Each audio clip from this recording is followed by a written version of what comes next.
Hey,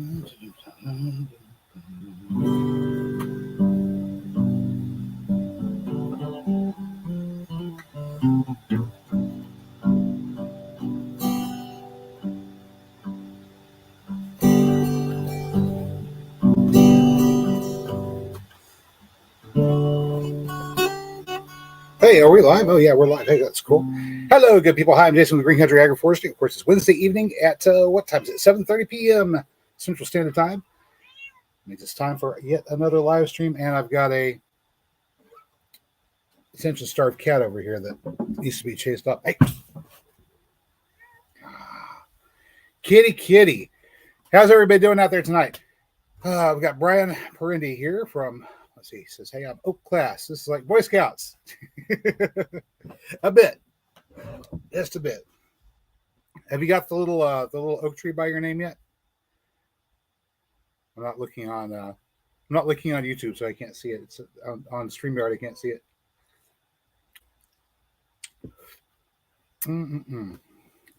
Chris's Clever Craft is here. Hi, Chris. So today we're supposed to be talking about why we plant, and the idea came to me for the title for the show, thinking about the issues going on in Eastern Europe currently. Of course, there used to be a propaganda film series from 1942 to 1945 called "Why We Fight." It was directed by, I believe, Frank Capra. 7 films intended to get the American people excited about going over and killing or getting themselves killed in Europe. And of course, now it seems like the powers that be are intending to cook something up for Americans to get themselves killed over in Europe and elsewhere. So that was on my mind. And I said, well, what would be a good topic today? How about why we plant? Not why we fight, but why we plant. Cat. Shoot. It's that time of the month. Yep, it is that old. Yep. The propaganda films intended to get people excited about going over and fighting in Europe and fighting in Japan, 1942 to 1945. Of course, people plant for a variety of different reasons. Some people like to grow their gardens because they want to improve their curb appeal. They want to make it look nice and pretty outside. Landscaping, that sort of thing. Some people grow a garden because they want to supplement some of their diet with food that they grow themselves. They're going to grow a little bit of their own food, and they're going to get some satisfaction out of doing that. A few people may have the goal of growing most or even all of their food. All of your food is a very ambitious goal, but there are people that have the goal of attempting to grow all of their food themselves in their own yards. I'm certain you may have seen some people attempting to do that. I think Ron Greenfield would be a person that would come to mind. But it's an interesting challenge. Can you grow most of your food or all of your food yourself in your own yard? I'm angling for that direction. I'm not just angling for myself. I'm angling to produce 4 people's worth of food out of my own yard. And it's more of a personal challenge, but I also want to examine this concept of overpopulation of the planet and see if we can put that myth to rest. Because if I can grow enough food to feed 4 people on a third of an acre and have room to house the 4 people on a third of an acre, then we're certainly not going to be suffering from the world being overpopulated, not able to feed each other. It's just a question of how we distribute population at that point. Anyway, some people want to maybe combine a little bit of that aesthetic growing something because it's pretty, and growing something because they want to supplement their diet. That's always fun. I kind of like the idea of doing it in environments where maybe you would have a homeowners association that wouldn't want you growing a vegetable garden, but you still want to grow, some vegetables. There are some things that you can grow that will pass right by the HOA. They won't realize that you're growing food, and you can make it look ornamental and just laugh while you enjoy your pretty little flowers. Of course, some people are growing for a market. All different reasons why people want to plant and grow food. I am going to drop the link to get onto the show right here.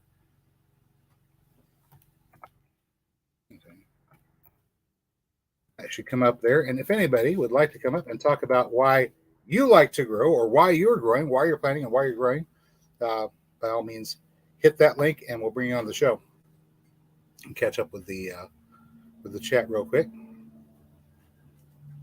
create synergistic transformations has seen the film. Stupid question: which trees break dormancy first? Red mulberry, pawpaw, hazelnuts. Oh, now I'm not sure.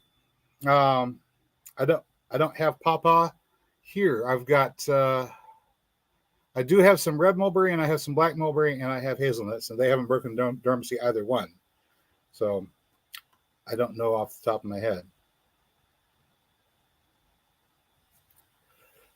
I'd suspect red mulberry, probably, but that's just a guess. Don't quote me on it.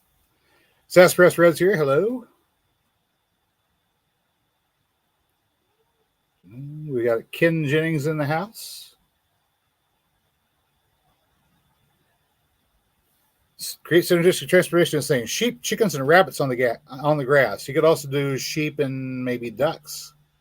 Would be a good combination. I told a farmer once that if everyone grew their own gardens, everything would be okay. And boy, did it offend, but it's so true. And it is. It's very true.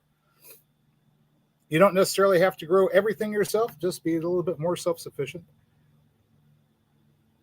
Mary says, I like to eat mahaha. Oh, she's laughing. Okay. Farmers could plant food that others can't grow. Well, things that require a little bit of specialization. Maybe some special equipment, specialization, special attention. Things that might be more difficult for people to grow in their backyards. Of course, there's still going to be the desire for meat and eggs and things like that. A couple of backyard chickens are great, but where are you going to get the food to feed them? That sort of thing.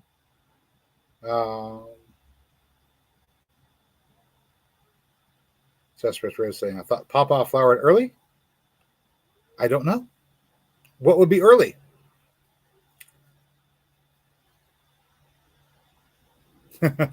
Truth doesn't sell well. Yeah, unfortunately.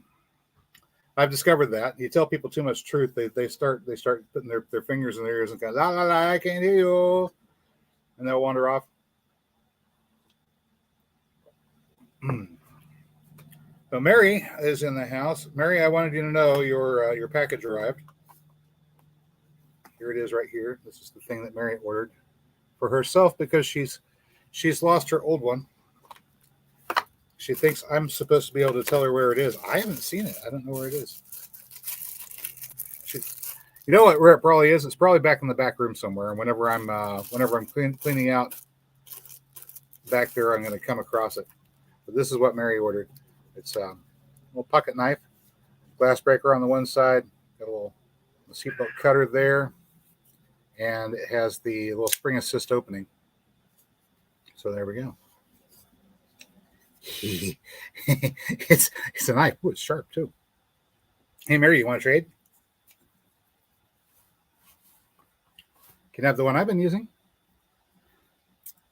Oh, yeah. It's got grit in there from working outside.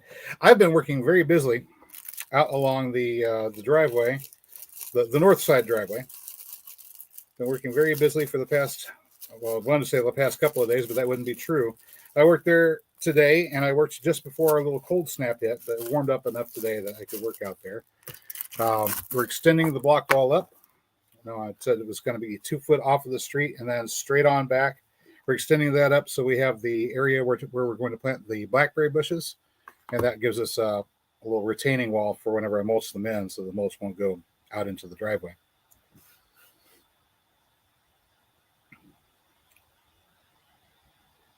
Let me see.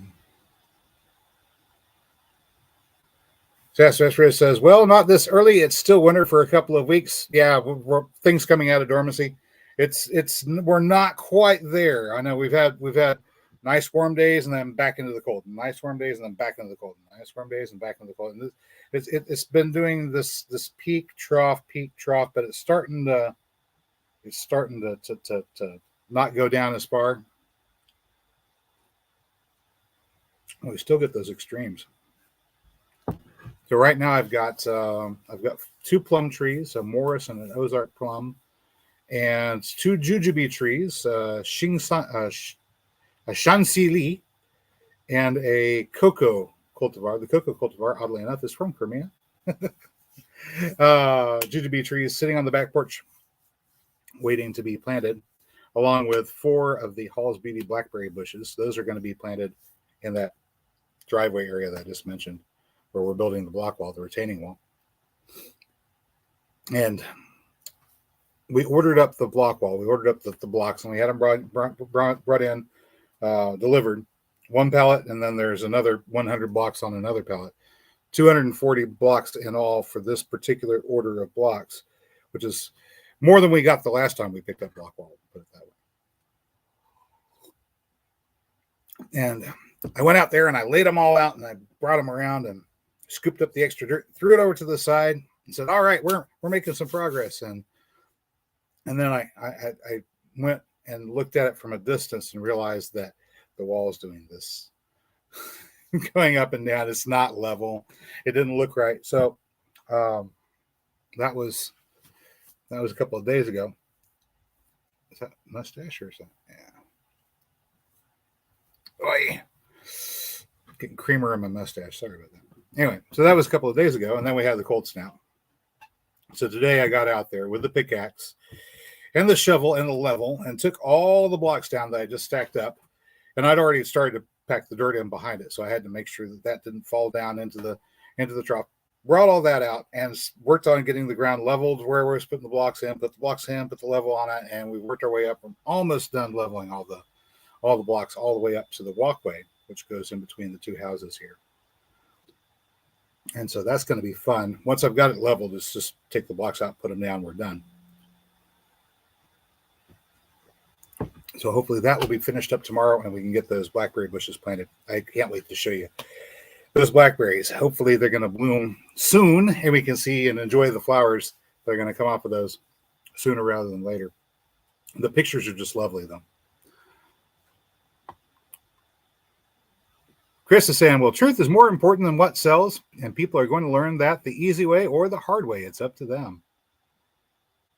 True. Hey, guys, if you want to get on the show, today is an open show. So I'm going to drop the link there into the chat. You just click on that link, and your camera that you've got is good enough. The microphone that you've got on your computer is good enough. You can come on the panel, and you can tell us all about the reason why you're planning. I told you my reason. I'm trying to prove that the world is not overpopulated. Sasspress Red likes the knife. Mary's probably going to do a gear review on it in a couple of days, and she will put a link for where she got it. That is gray hair on my mustache, isn't it? I've got gray hair. Oh, I'm turning gray. Sasspress Red has been shoveling that manure, moving hay, and trying to do jibs in between. What's a jib? What is a good spacing on Pawnee pecans? That depends. Are you gonna grow them like an orchard grows them, or are you gonna give them full space for them to spread out all the way? Because an orchard would probably plant them 15 to 20 feet apart, and then thin to 30 feet. Cat. Hang on. Get out of here. Go on. Go on. Go on.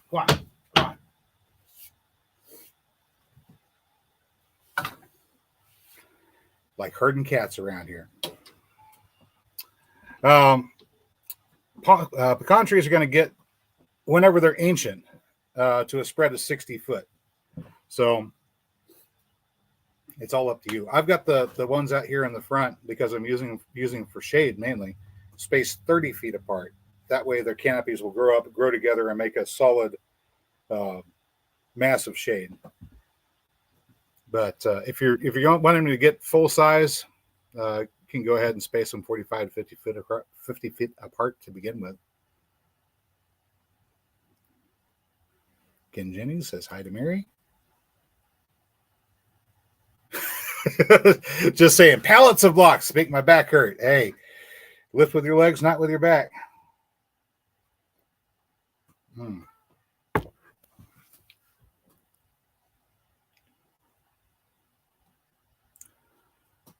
Great synergistic transformations. Planted 25 hackberry, about 20 pawpaws, 5 mulberry, and 12 hazelnuts. It'll be interesting to see how that works out. Hackberries like to put out root exudates that chase off other plants, so I don't know how well. I don't have the experience with pawpaws and mulberries around hackberry yet. There's one to the west of us that might give me some trouble if the mulberries don't like playing along with it. But I'm presuming you're planting the hackberry because you're trying to be nice to the local wildlife, because the birds and the squirrels, birds and the squirrels love those berries. There's not a lot of fruit on them, but they eat them. Ken says, we added chickens and lots more fruit varieties last year, feeding 3 growing boys in uncertain times. Hit and miss on grocery shelves. Yeah, right. Crazy expensive fertilizer. That's why we plant. Absolutely. So the peak phosphorus issue kicks in starting in about 8 years is when we start hitting the peak phosphorus. There's currently a very limited number of countries that actually have reserves of phosphorus where they mine phosphate rock. That's where we get the phosphorus for fertilizer from. Places like China, unfortunately. I think Morocco, oddly enough, has most of the phosphate rock, which is kind of interesting, in North Africa. The U.S. has maybe about 1 billion tons in reserves of phosphate rock, which is not a whole lot if you're growing row crops, if you're growing fields of corn or fields of wheat, fields of soybeans, things like that. So finding another way to get your food other than the monocrop agriculture that serves the grocery store might be in someone's best interest. We'll put it that way. Running out of room or running out of time to get started on that, guys. So if you haven't gotten started on your gardening yet, it's time to get started. Chris's Clevercraft says, my brother makes knives and is about to start a store on Etsy. Real handmade knives. Nice. Whenever you've got a link for it, let me know what the link is and I'll put it up there. Not that anybody will ever click on it, but anyway.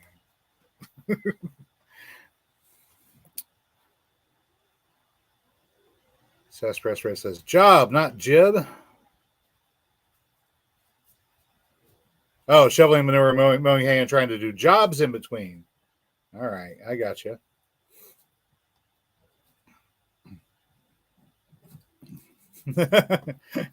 Ken Jennings says, call me Ken. Mr. Jennings is my dad.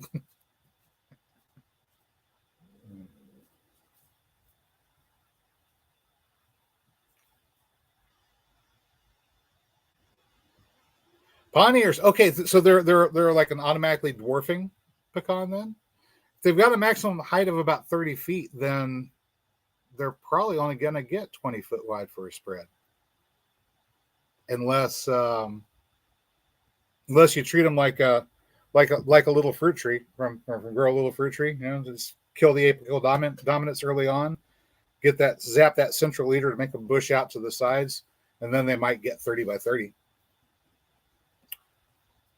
What kind of nuts do they make?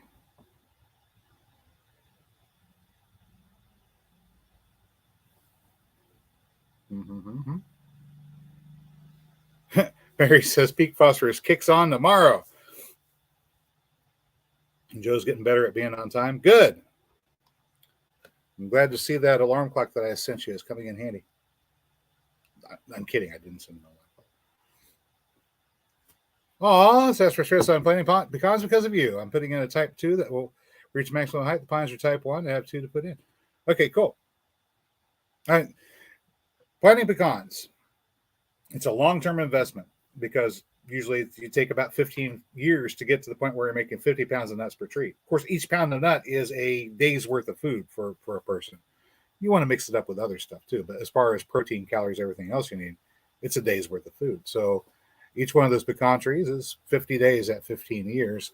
Add three pounds per year production for every year after that. So at say 20 years, you're looking at 65 pounds of nuts, which is, if you were buying a property with a 20-year note, assuming that everything doesn't fall apart in between now and the day you get your property paid off, those trees would now be producing about 65 pounds of nuts each year for you. And you don't really have to do anything other than go out and harvest them.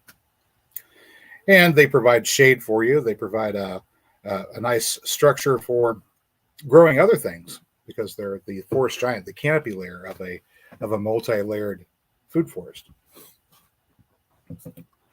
All right. I'll have to check out the Pawnee cultivar. I might see if I can get a hold of some because I want to put in at least one more pecan tree because this is a third of an acre. And I thought my ideal spacing, if I had just a 1 acre block, would be 8, 3 on the north, 3 on the north, 3 on the south, and then one more on each side, east and west, for 8 around. And then the center area, if it was a square acre, of course, the center area would be where I'd put in something like a nice size house, or perhaps a water feature. A large pond would be good. And then from there, you just add on your other trees, the understory stuff.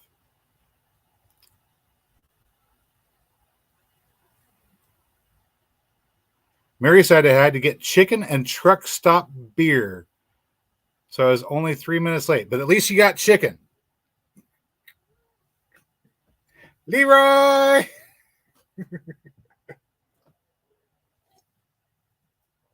Well, I'll talk slow then. When Mary comes in late, she goes down to settings and she clicks on settings and does 2 times normal speed. So I'll be talking like a chip, and then it'll slow down whenever she catches up. Let me see here. Sassgrass saying the pecans are going in the new lot, the new lot, not the new old lot, not the old new lot, but the new lot. And that will be the nut orchard. That is so awesome that you're getting all these properties all together.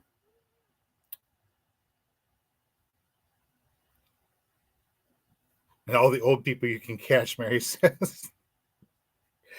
Yeah, because come fall, they'll be out there. They will definitely be out there come fall. Over there at Granddad's old place, his old orchard. It's now a county park, and every year it's crowded with people running around picking up the nuts. Those pecan trees are about 90 some odd years old, and they're still producing. They're massive, huge, giant trees, 4.5, 5 foot across easily. And the Parks Department just runs around and mows underneath them and keeps everything cleared up because that's where their frisbee golf is. And then they've got little gazebos set up inside. This is called Heiki Creek Park. If you head south on Garnett from Tulsa, I think you can take the Mingo Valley Expressway and get there as well. Nice place. It's a nice place. If you walk around, you can see the remnants of grandfather's old earthworks where he did his swales to stop water erosion and stuff like that. Of course, the old irrigation pond is still there, but that's on the property that my cousin Scott is on right now. So you can't go up there. If you go up there, you'll be bitten by water moccasins. Let's see. Create synergistic transformation says mulberry can be browsed. Maybe. There are some things that I know can probably stand to eat it, but I'm not sure if that's what you would want for a browsing tree. I mean, goats will nibble on it and they'll be okay. I don't know if sheep can handle mulberry leaves or not. Silkworms can. Silkworms eat mulberry leaves. So they do have some nutritional value for some critters. Willow and cottonwood and aspen are usually used for tree hay and browsing. Joe's saying, considering the semi-arid climate, I'm looking into buying pistachio trees. Hey, years ago there was a business venture that would provide the trees as you would provide the land, water, and care. That's pretty cool. And I know there are some places in Mexico where you can go in with your neighbors and say do a cooperative project for things like waterworks and other stuff. Grow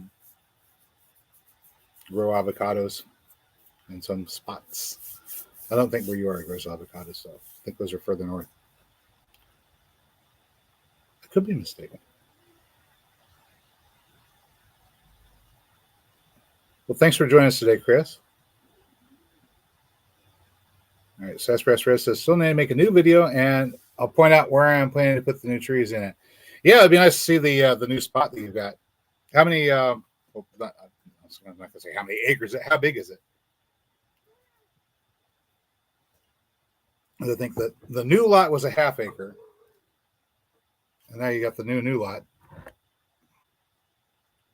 Yes, I'm swapping out a copy here. The old coffee was a coffee mixed with reishi in it. Incidentally, if you guys have got camera and microphone, I've put in the link for this live stream. All you have to do is click on that. Chris is saying, I hope to be a superhero. I mean, guerrilla gardener someday. There you go. Oh, I missed a whole bunch of stuff.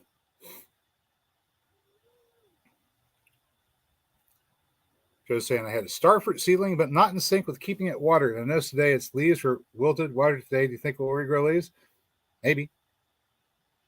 And was it what? It depends. Some things, if they're evergreens, they can get all the way dead before you even notice. If it's a deciduous tree, then it's a lot easier to notice that it's starting to droop and get there in time. The problem with evergreens is that you don't know until it's too late. They're saying that's the way all parks should be. Oh, yeah. Guerrilla garden.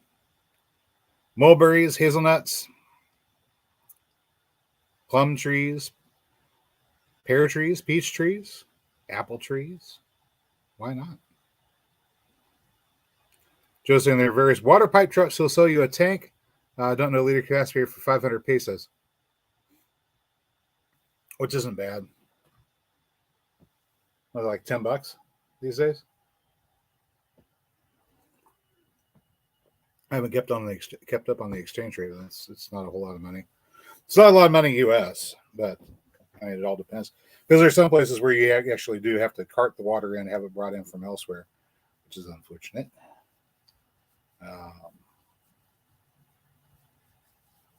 People dam up the sources of water and then sell it.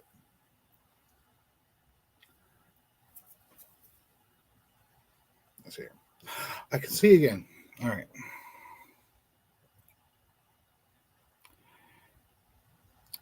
And what am I reading here? Hygge Homestead. I'm not sure how to pronounce that. Heiki Homestead? Okay. Silvestris is saying it's less than a quarter of an acre. All right. Well, so if you've got a quarter of an acre and you're using a dwarf-sized tree that's half the size, then instead of, say, 9 on an acre, you could do 24 divided by 4. You might be able to squeeze as many as 5 or 6 in there, I guess, depending upon how that quarter acre is shaped. If you've got a 30-foot spread on the tree, you can probably get 5 or 6 trees in. But that sounds like it'd be more of an understory tree than a canopy. So you just have an area that's not, really highly layered. But you can still get other stuff in there. Some herbaceous perennials, vining plants, ground covers. So you can still get multiple layers in. Huga Homestead. Okay. That's how you pronounce it. Guerrilla gardening. Who coined that phrase? Joe's asking. David the Good. The first time I heard it was from a fellow, an entertaining fellow, whose channel is called Crime Pays But Botany Doesn't. And that's where I heard the term guerrilla gardening. And I thought it was a great idea. If you see some sort of plant out there that you want to propagate, you should be able to propagate it, darn it. And then if you don't have any space where you can plant it, go to some place that could really use a tree and go ahead and plant it. Get some T-posts, drive those into the ground, get a little bit of that orange or pink neon tape, wrap it around there so whoever's doing the mowing knows not to run over the brand new tree. And chances are, if they're anything like the park workers that we've got that take care of the River Parks area here, just to the north of the house, they aren't going to notice that well, they'll notice the tree, but they won't have any reason to suspect that anything is unusual. There's Parks Department plants trees all the time. As long as it looks like the way the Parks Department plants trees, they'll just mow around it and it'll grow up there, and then it'll produce cherries or hazelnuts or peaches or pears or whatever else that you decided to plant in that area. And that's perhaps for somebody that's down on their luck one day, that's a meal that was provided to them by nature, and all they had to do was pick it and eat it. And they can be grateful for the kind, benevolent person that planted that tree, and that was you. But sometimes we do that. We'll plant trees without really having any expectation of getting anything out of them ourselves, because they're not for us. They're for strengthening up the overall environment around us. Take, for example, the canna lilies that I'm growing at the moment. I can get enough calories out of canna lilies to stay alive. Now, I'm not saying it's going to be exciting to live on nothing but cannas for a calorie source, but I could, in theory, grow enough canna to just eat that along with maybe some fish or something else to keep myself alive. I can grow that like an annual, and that would be fine. Having the mass of other plants around the whole of the project, all the trees, all the bushes, all the vines, everything together strengthens each other and reinforces each other. The more roots you have in the ground, the more sugars growing into the soil. The more sugars going into the soil, the more the bacterial activity is. The more the bacterial activity is, the better you get nutrient utilization. So, once again, more roots, more fungi attachments, the better the network is. Fungal hyphen networks exchanging nutrients between plants in your food forest. So every little bit strengthens everything else. Joe's saying 2317 was the buy exchange. Oh, that's not. Wow, that's pretty good actually. Hooga. Mary is saying, like the log in the ground thingy. Well, the log in the ground thingy, for the people that didn't know, I did some reishi mushroom planting with some sycamore logs. We had sycamore tree that we cut down. And I took some of the limbs and half buried them in the ground, tapped holes in the top of them, and put reishi mushroom plugs in there, and then sealed them with wax.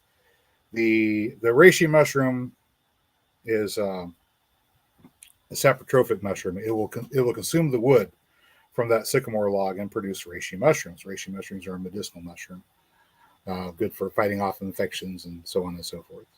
Presumably, allegedly. I'm not a doctor, so you can't quote me on that. But they're saprotrophic, which just means they're breaking down the dead material. I don't know that reishi are mycorrhizal. They might be with something, but if they are, I don't know. I don't know what they would be mycorrhizal with. We've got cherry trees planted right next to where the reishi logs are. And let's see what else is there. Rose of Sharon, and I'm either going to put elderberry. And I'm either going to put a black pussy willow bush in there, or put in an alder tree over there on that side. And I'm really, really leaning towards alder. I want alder because it serves the same purpose as the pussy willow. It'll establish both ecto and arbuscular mycorrhizal connections, so it'll connect fruit trees and hardwood trees together in a mutual network. Hopefully, if everything works the way it's supposed to.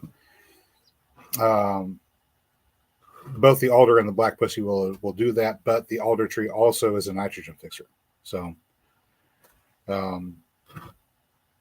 it probably do get there. We're putting it next to where I intend for a pond to go, a small pond, and the hope here is the combination of lining with clay and the inner network of roots coming together underneath the pond area, hopefully should help seal the pond and keep the water in there really well and keep it fresh.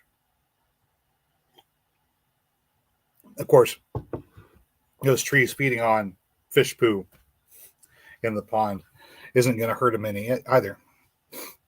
Mary is saying that guy had a measuring stick in, for a middle finger. Yeah, crime pays, but botany doesn't. He's got a tattoo of a ruler, just the inches measured off on his hand. So whenever he's out there working, just like I don't have it nearby me at the moment, like on my hori knife, I've got the inches measured off on there, so I can measure the depth of a hole and plant things appropriately. So all he has to do is put his fingers down, and he's got the measurement right there. So that's a guy that really likes to plant.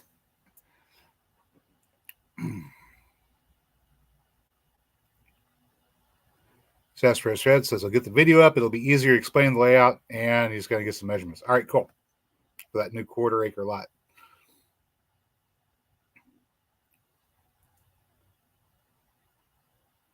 Chris is saying, I have a median across the street from me, and it goes on forever. So you've got street, and then there's the median down the center of the road, and then there's more street over here.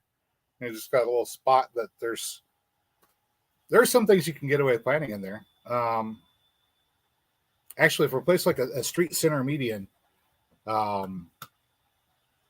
blueberries might be a good thing to put in if you can grow blueberries where you're at, because they have a very shallow root system and they won't disrupt the roadbed. Just a thought.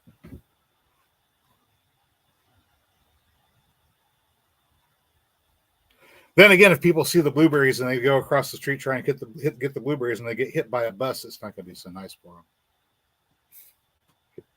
This being pessimistic, isn't it? Great synergistic transformations. I'll be long gone before the trees produce. But in between then and now and then, those trees are going to do so much to rejuvenate the landscape, revitalize the soil, draw in the natural wildlife that's supposed to be there, and support whatever food items that you're growing for the short term.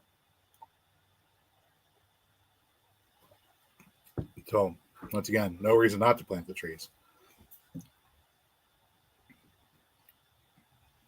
Mary says, near us, we have a new highway going in. Man, is that a camp spot for hobos, but food trees would be good on the slopes. Yeah. Yep, they're building new hobo hotels right down the road from us. It's going to be wonderful. They've also got a really nice potential pond area that they made up there to catch water runoff, but I don't think they're going to seal it. So it's just going to be periodically marshy, I think, unless we get some pigs and go pack it down.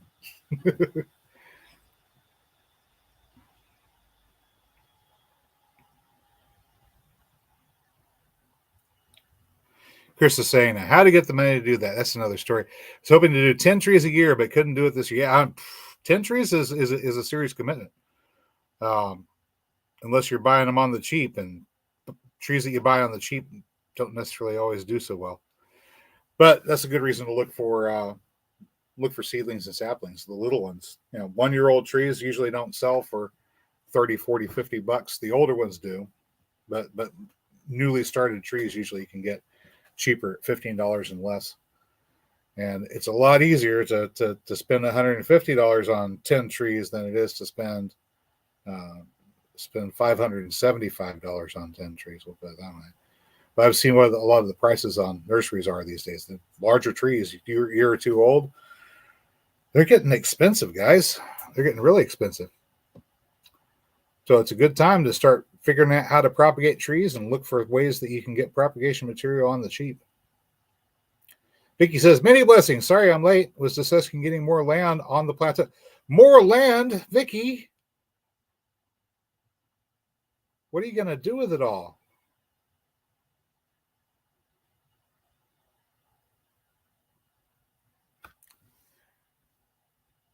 Or is that for the tribe? Vicky's going to be the boss.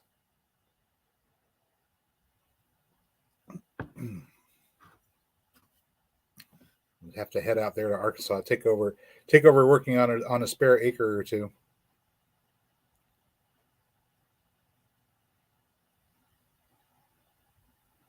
Silvestris Red says, we are planting our gardens for food security, and with the hope that when we are gone, the garden will persist and spread seeds for future generations. There you go.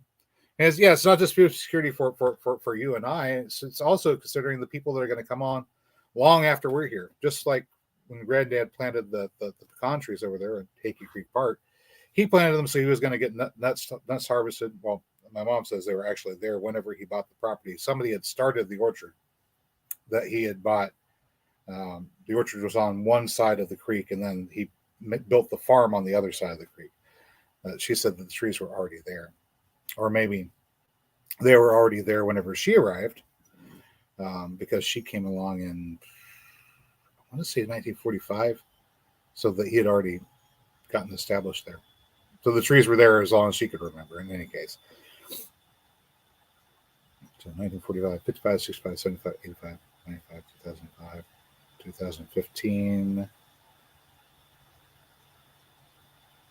2015, that's 70 years, and then 75, 2020, 77 years. Okay, so they're not quite, well, if they were there and established like maybe 5-10 years old, then we're looking at 77 plus 5, 82, somewhere between 82 and 85-year-old trees. Still producing nuts. They're beautiful. Lots of shade. They've grown together to the point now where there's almost complete canopy coverage, and only shade-tolerant plants can be grown in between them, which is fine. But if you wanted to have more light, if you're growing larger pecan trees, then you'd want to space them out further than Granddad did, or had his. They're right around 40 feet, I think, from base to base, and 60 feet. If you spread them out just a little bit further, you have enough room for maybe a row of fruit trees in between your large pecans, and then you can have strawberries or other things down there too. Mary says the hope is that his plants and trees is Andrews take over the ribbon basin here and long after. Who's Andrew? She's using Octotype.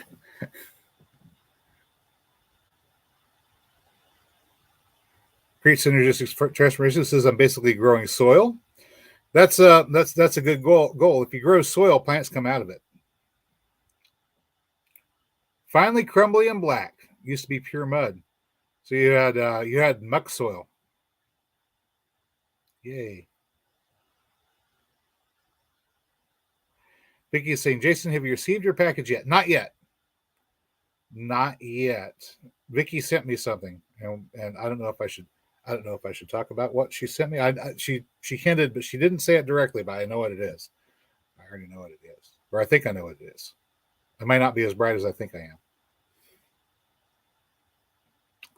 Sassas Red says, good gardeners grow soil and the plants are just a fringe benefit. Amen. Oh, yeah. Mary ordered up something the other day that arrived. This isn't the package that she was talking about. This is Mary's little package, pocket knife. But she ordered up a book that showed up here not too long ago. I had a chance to read through it. And it's from a guy by the name of Ron Nettle. Ron Nettle is one of our subscribers. I don't know if he's here today, but he's been here before. And he wrote a little book called The Green Wizard's Guide. Isn't that cool with a green screen? This is not how the cover looks. That's actually supposed to be grass, but the green screen has made it disappear. The Green Wizard's Guide, and it's mainly a book about feeding soil in all actuality. Has a couple of interesting thoughts in here that I hadn't considered. One, of course, is using ammonia to attract the worms. Yeah, that would work. As opposed to going out and finding them and importing them. I do a lot of worm capturing too. Or at least if I'm looking to put worms onto a piece of property, I'll go out and I'll capture the worms, bring them in, and turn them loose in an environment that I've created that they will enjoy. The night crawlers really like a lot of wood chips under trees and leaf litter under trees. And so you create that environment. They come in, break everything down. The fungi will break down your wood chips rather rapidly. And then the worms will eat the fungi, leave worm castings, and you can have wood chips turn into nice dark soil within a matter of a year. As a matter of fact, I've got a bucket of that out on the front porch that we're getting ready to use whenever I go transplant our strawberries. We got some more strawberries to plant. And whenever I plant the strawberries, I'll spread that out as an extra fertilizer. Let me see here.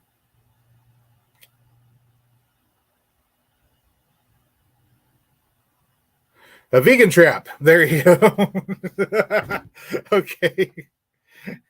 That talking about finding that nice little green strip on the center median, and it's like it would be nice if there was something that you could plant there. You don't really want to plant a tree there because the tree will go down and it'll start pushing up the either it'll be too crowded at its root base to be able to do anything, or if its roots grow vigorously, they'll disturb the roadbed. So you can't really get away with planting any large trees in the center median.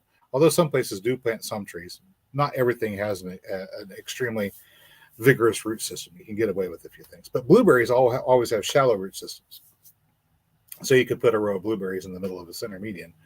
But yeah, people go across the center median to pick the blueberries and get hit by cars. That's not nice.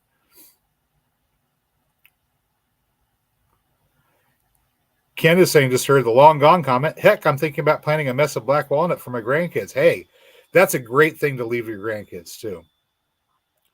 Now think about the people who are coming after you. You know, maybe you can't give them money. Shoot, right now, maybe you can't even give them a world at peace, but you can potentially give them something that will feed them. And knowing where a meal is coming from, maybe not every meal, but knowing where at least a few of your meals are coming from is a great comfort. And black walnuts, I think, are always going to have some value to them, either for the wood or for the nuts. I mean, I love the nuts personally, but they're a pain in the butt to get out of those shells. Vicky says, ancient Chinese saying, if you plan for a year, plant rice. If you plan for a century, plant trees. If you plan for eternity, teach. There we go. Chris is saying, a nursery near me has a deal 10 for 230 plus tax. 10 trees for $230.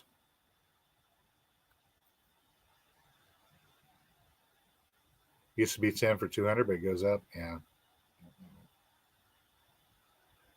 Silvestris Red says we're working towards propagations of plants, shrub, and trees. Me too. Trying to get my experience in so that whenever the good Lord above chooses to grace me with a larger piece of land to work with, I'll actually know what I'm doing.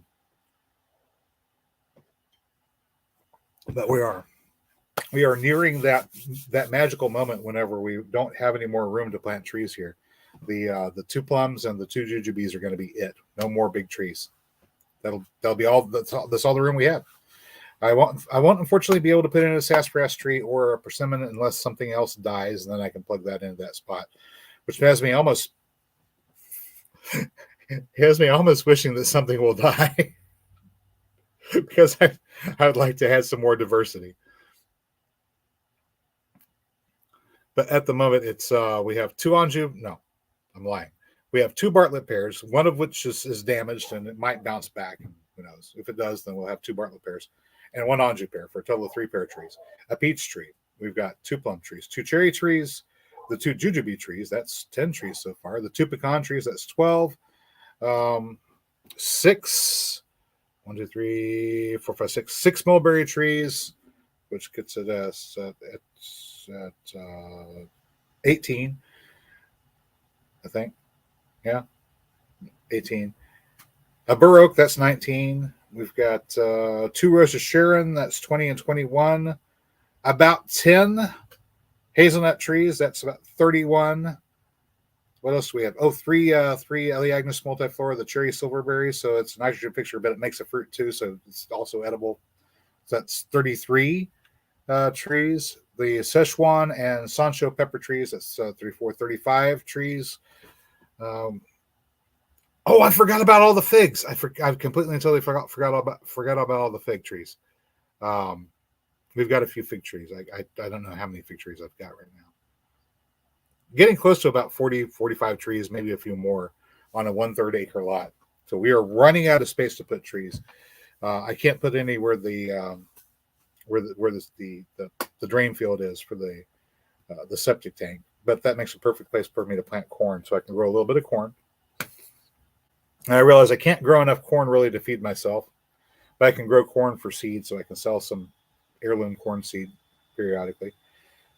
I'll be in competition with Baker Creek, I guess. That's okay. That's where I got it. Um,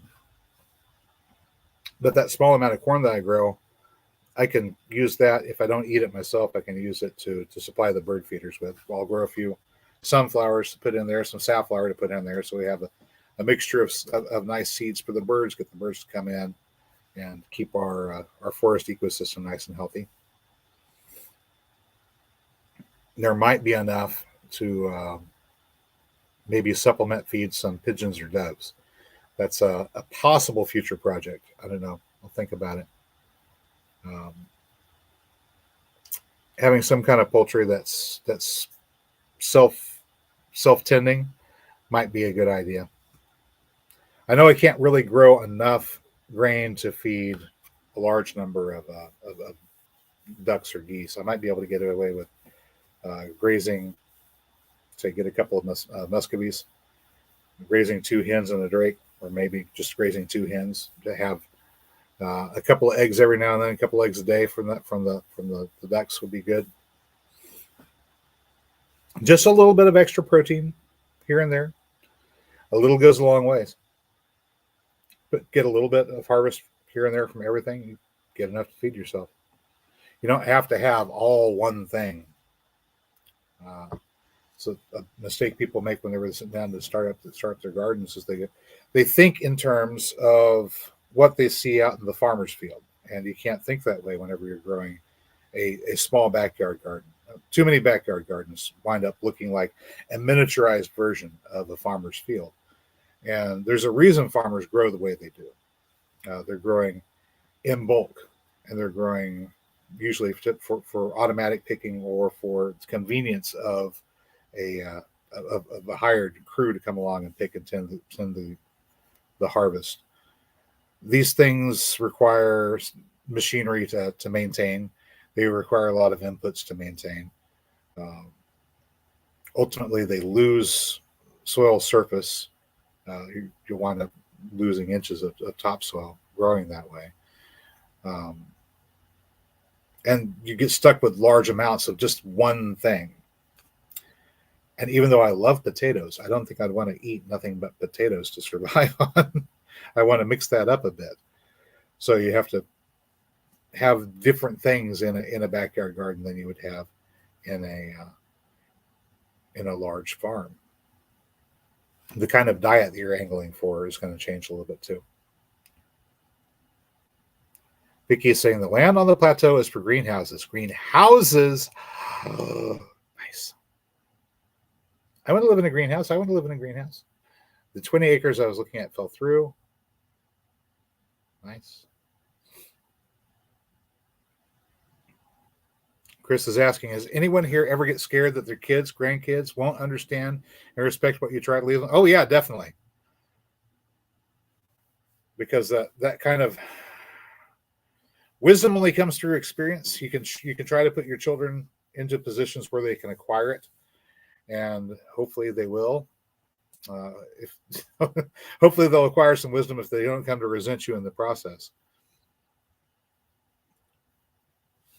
In a lot of cases, it's best to give your children the opportunity to earn some money than to give them an allowance, and then give them the opportunity to waste it and lose it and figure out, oh yeah, I need to do different things than what I've been doing. And then you can be there for them and help guide them into making good decisions. But you have to allow them to fail a few times so they can understand the value of what you're trying to tell them. Otherwise, it goes in one ear out the other.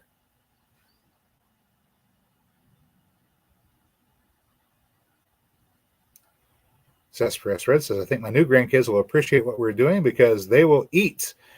Oh, yeah. And also, getting them out there to see what you're doing, explain why you're doing it and what's going on. If it doesn't really click whenever they're kids, the day will come, they'll go, oh, I know what Grandpa was trying to explain to me. Hopefully sooner rather than later. The kids have got a lot of influences on them these days. They go into the school and they're being shown an entirely different world than the real world. So we have to remain grounded, and hopefully we can help our kids remain grounded. So that's why we That's why we plant. I've got a bucket full of daylilies here. I was in the midst of doing that wall and moved the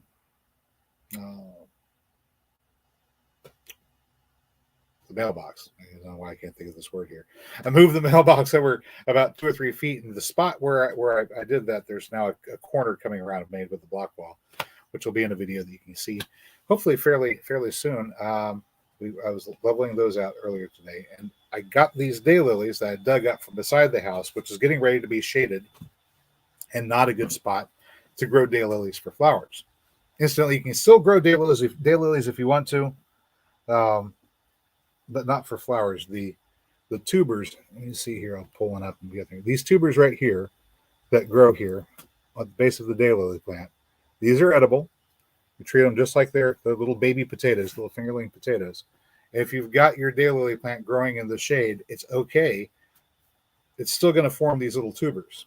So you'll have an edible crop that you're getting out of the plant. Whenever you go to break it up and divide it, you just pull those off, scrub them down, wash them, boil them, or slice them up into thin slices and use them kind of like you would water chestnuts in your stir fry. Either way, starch, lots of calories, good for you. So that's a calorie source. But I usually grow the daylilies for the edible flowers. They're not a lettuce substitute. Lettuce is a daylily flower substitute. This is what I've discovered. Because once you've eaten a daylily flower, you won't want lettuce in your salad ever again. Let's see. Ken saying, "Oh, my wife and I are both farm kids." There you go. Our boys are homeschooled, have animal husbandry and horticulture as part of their curriculum. There you go. Yeah, I grew up as a farm kid. And that was my parents were not good at running the farm. They didn't turn a profit, but I got to do everything. Silvestris says, "Do you remember which video from last spring you talked about planning for a child?" I remember the video. I can't recall off the top of my head what the title of it was. We'll put it in the comments below for people watching later. Either you find it or I'll find it. Somebody will find it. Mary will find it, and we can put it in there. But yeah, last year I was also talking about making a birthday present to yourself every year. And depending upon when your birthday is, I mean, mine's in mid-June, which is not a great time to plant, but that's okay. Every year I make it a point to gift myself more trees. And I think the same way you gift your children more trees or more plants that are perennials that are going to be there for them. And you come in just a little bit at a time. Every year you add a little bit more, add a little bit more, add a little bit more. So you're not overwhelmed. And eventually you get to the point where you're propagating your own trees as well. Your own trees and your own herbaceous perennials. For example, these daylilies here. There were, I think, 4 daylily plants that I planted across the east side of the house. And that was a few years ago. And I let them just sit there, and they multiplied and multiplied and multiplied year after year after year, just growing into tight little clumps. And then whenever I went to go pull them up, there were about 36 plants that I was able to tease out of each one of those 4 clumps. So I now have multitudes of new colonies of daylilies going out this year all over the place. So as we get into the later spring and the summer and those blooms start coming on and you start to see them, hopefully it's going to be a good show. And next year is going to be even better. Very, very nice, decorative, ornamental looking display, but also edible.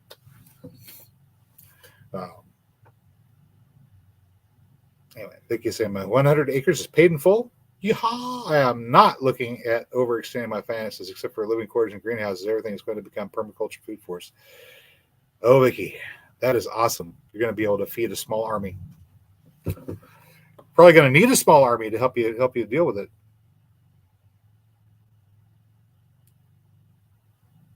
Chris is saying we own our own house and I've planted about 8 trees here and tried to do a garden every year. I just hope he understands that this is for him and not to have to worry as well. Talking about for the kids and the grandkids. Yeah. There's not a whole lot of things that you can do to guarantee a life for your children, unfortunately, in the uncertain times that we live in. Um, we are, if you're at my age, I'm 50 right now. If you're at my age, you're having an interesting experience in life because this is a strange time when none of the usual investments, uh, none of the usual things that people would do for security are really things that you can count on. But the way human beings developed over the centuries, over the millennium, was to have children, raise your children, and then as you enter old age, your children come and they help take care of you, and of course you watch over the grandchildren. Multi-generational families living in close proximity with each other, tribal life was the way we accomplished things. And if you were unfortunate enough to for some reason not have children of your own, having a close association with your other family members and neighbors was what enabled you to have a place whenever you also reached old age and were no longer able to take care of yourself.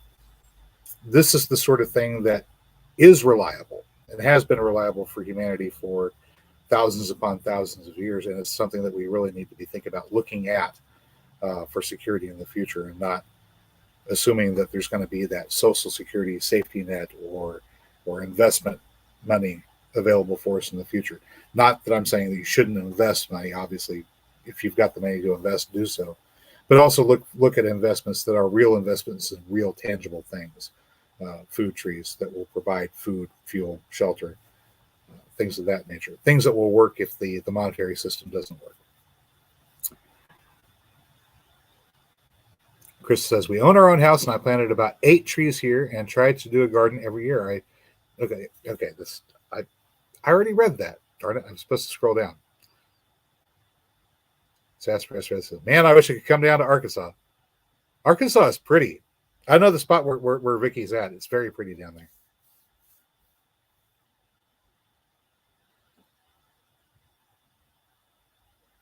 Vicky says, Jason, I will guarantee you that will not go well over ice.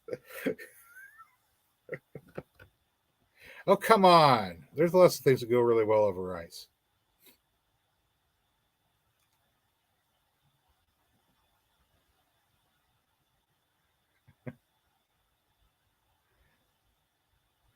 Mary says, worms like the glue on cardboard boxes, just saying. Well, yeah, the glue on cardboard boxes is mostly cornstarch. They also they like rice too. If you've got old beans and rice, it's too hard and nasty to cook up anymore, even with your pressure cooker.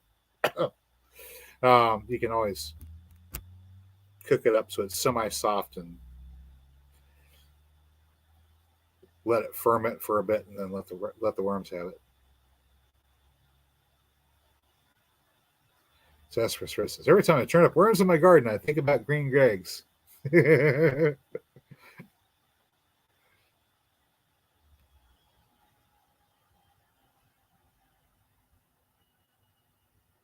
Little old ladies who love it's worm poo. Oh, the worm tea, yeah.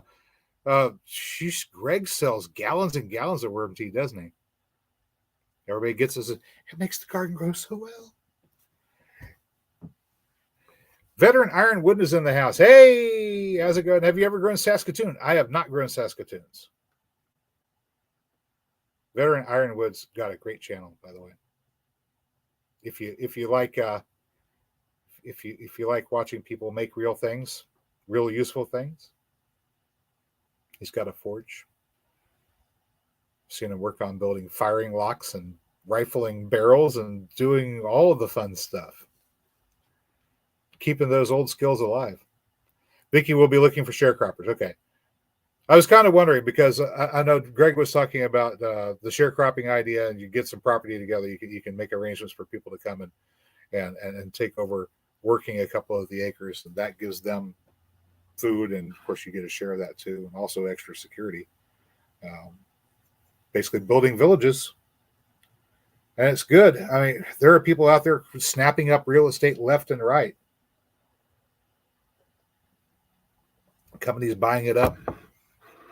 I was talking with Mary about that earlier today. I was talking about BlackRock, of course, but various other large companies buy up real estate and attempt to either turn it, flip it, or rent it out. And if you've got deep pockets, leasing out property is a good way to go. Most of the house flippers, though, they don't have deep pockets. They need the they need the cash back quickly, so they'll get the property and then sell it again, which is fine until you get to the point where nobody wants to buy for the prices that you're asking, and then you have problems. But if you can purchase a property that somebody is going to want to live on and then lease it out, that's residual income that keeps on coming in. It's one of the reasons why real estate investment trusts, REITs, are worth looking into. Not that I'm recommending that people invest in real estate investment trusts. It's just worth paying some attention to. They pay really good dividends. We'll leave it at that. Although personally, I would rather own the land than a piece of the company that's managing the property. But you can do a little bit of both. Own some land that you can live on and get your dividends too. Create synergistic transformations. As Federal Reserve notes will be worthless. Nut trees nurture life. And food is always worth, well, food.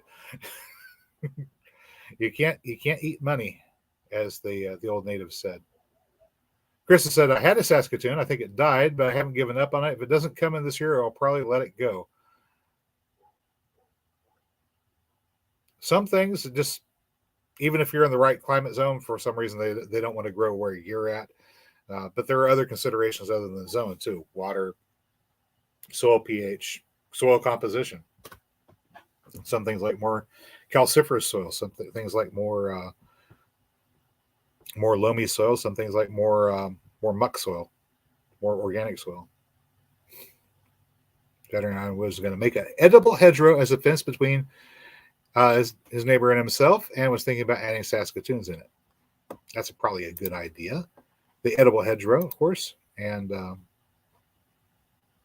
course Saskatoon, depending upon where you are. Let me put this in here real quick here. I'm pulling up Plants for a Future, PFAF. It's the pfaf.org. Get a picture of a Saskatoon. Well, look at that. Let me get you got to share here. No, not a video file. What am I doing? Screen. There we go. They don't have this quite intuitively built yet. So this is Plants for a Future, the website that I like to go to whenever I have a question about anything regarding plants, because there's so much good information. It doesn't tell you everything. There's more things I wish they could add or did add to the database. Oh, I noticed they've started adding commercials now. Isn't that lovely? They didn't used to have commercials. I think it was all donations. But I guess you got to keep the website running somehow, right? So they remember the Rosacea family, USDA hardiness from 4 to 6. They grow on thickets, woodland edges, banks of streams, moist, well-drained soil. Small bushy forms grow well or grow on fairly dry hillsides. There we go. Range is western and central North America, Saskatchewan, and south to Colorado and Idaho. PFAF rates it as a 5 out of 5 on the edibility rating. That's high praise. They don't give 5 out of 5 to just about, or to just everything. I think they give walnuts a 4 out of 5, and walnuts are absolutely delicious. So we have small reddish dark berries on the tree that grows 4 meters, 13 feet by about 9 feet at a medium rate. Let's see. Some flower in May. Seeds ripen from June to July. So if you're looking to space out your food production, or maybe even time your flowers, they have May flowers and then food June to July. It has both male and female organs, so even one of the Saskatoon bushes would be good, pollinated by bees, and the plant is self-fertile. So yeah, that's a good plant. Shouldn't be too incredibly finicky. Looks like all soil tops are good. And it can grow in light shade or no shade.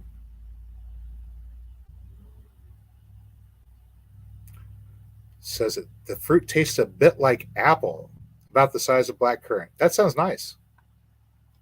Rich in iron and copper, and you can use the leaves as a tea substitute The fruit can be dried and used as raisins or made into pemmican. So that sounds like a terrific plant to be growing in a thicket or hedge. Sounds awesome.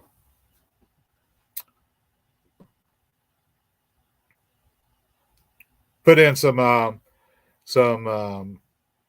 nitrogen fixers and some hazelnuts in your hedge as well, and then you've got a nice source of oil and fats and something to fertilize your hedgerow with.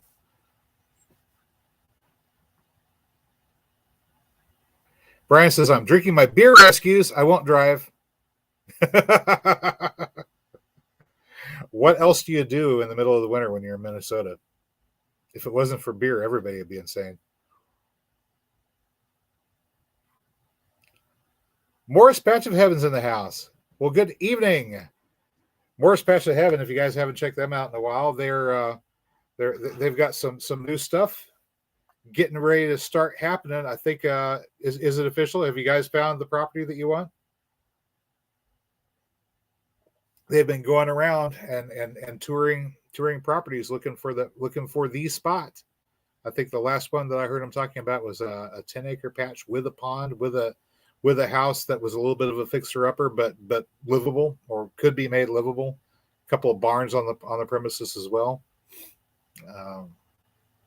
Didn't look too bad from where I was sitting. Might bring in some clay or some pigs or both to pack that pond in a bit more to get some more water into it.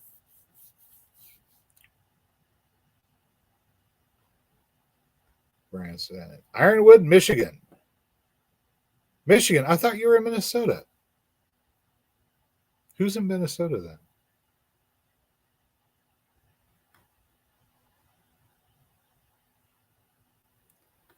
Let's see. Chris has to get the boy in bed. All right, do it. Silvestris said, hedge of native plum. Make those little plums are maybe big or so, maybe a little bit bigger. Little Chickasaw plums. They taste like plums. And then you dry them up in little raisins, or you can put them in pemmican. You can take them with you, eat them as you go. Saskatoon's is possible understorage. Yeah, that sounds good. I'm going to be experimenting with a different nursery that I'm ordering from. I ordered 2 items from a place called Edgewood Nursery. Now they're one of the ones that Sean at Edible Acres up there in the Finger Lakes area. He recommends them, so they're good. He's bought stuff from before, so should be good. We'll see how they do. I got Turkish Rocket, which is a perennial brassica, kind of like a perennial broccoli rabe. You grow it, you pick it, you get your salad greens, and you've got your little broccoli florets so you can throw into your salads. Supposedly it grows like gangbusters, and you have to fight to keep it from taking over, which sounds good. I'd like a vegetable that I have to fight to keep from taking over. Especially if I don't have to keep on digging it up. So we ordered one of those, just one. I've been wanting to get some Turkish Rocket for a while. And Sean never has any. whenever he updates and says, okay, I got stuff to sell, it's sold out, it's gone. So I was able to order that. And we got something called a Schisandra sinensis, Schisandra sinensis, or magnolia vine, which is going to be interesting. It's more of a vitamin supplement type plant than a just food by itself. Although it is food, you do eat it. High in vitamin C and other assorted vitamins and minerals, vitamin mineral supplement berries, essentially. Kind of like the goji berry, only a little bit different. Morris Patch of Heaven says, that's a huge amount of trees. I wish I had more, but there's only so much space here. We only got 1/3 of an acre to work with. But imagine taking 8 or 10 acres, or even 5 acres, and putting it into fruit and nut trees. Maybe it's more than you would eat, but it also is something that you can preserve and sell. Preserved fruit and nuts sell fairly well. I'm not sure what the rules are in Missouri. In Oklahoma, as long as it's not a meat product, we can operate uh, we can operate a baked goods sort of operation as a home business, which means I could grow and dehydrate fruits and nuts and sell those, and not be violating any of the state laws. Otherwise, you have to get licenses and stuff.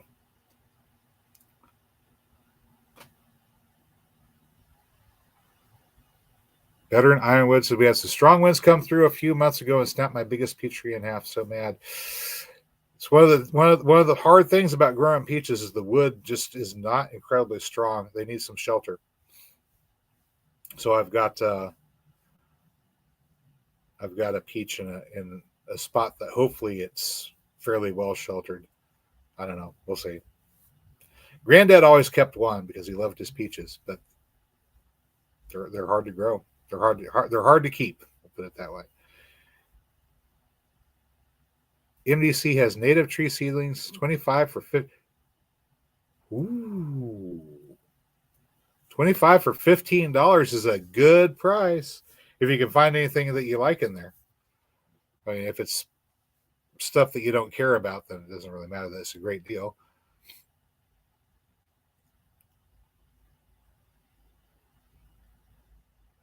Veteran Ironwood says we're thick with wild plum here, the sweet and sour bush. Nice. And Silvestris Red lost one peach and possibly two because of blight. They're so easy to damage, and then they get infections. We'll get some kind of like a jelly-like fungus that likes to grow all over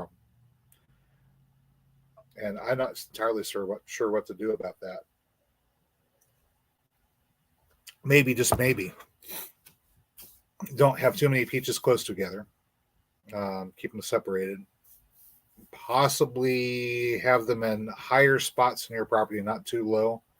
That may be a problem that we're going to have. Is it may be too low. We're on the river bottom, so they might be too low here. And you can make a spray by steeping the leaves of your elderberry tree. Whenever you're pruning up your elderberry, steep the leaves, and put that in your spray bottle, and spray your trees that are susceptible to fungal blight or insect predation that you're just not able to fight otherwise with that spray from the elderberry.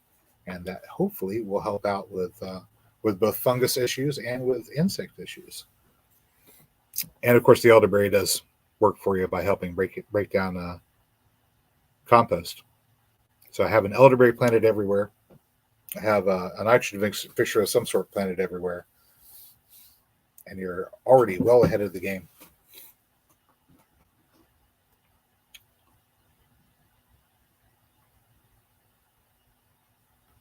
Black walnut, pecan, mulberry, oaks, black cherry, etc. Very good selection. Yeah, that sounds good. Sounds very good. I love the black walnuts, but they are they are challenging to work with. Brian says I'm a lazy jerk, working stiff. Knew this would happen. What? It snowed in with nothing but your odds and ends beers to see you through. Hey, could be worse. We've got. This is what we made the mistake of getting. It's this is Hopping Nomad IPA for the true adventure inside us all. It is a session ale that we got from the truck stop. Horrible stuff. Horrible. I'm sorry, guys. I can't give you a good review. It's not that good. I've had good beers. This is not one of them.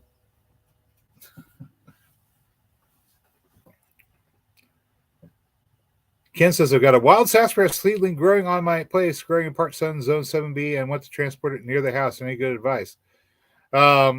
Wait until next year.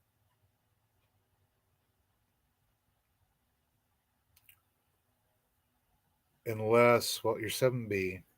Yeah, wait until next year. It's too late in the season for a transplant.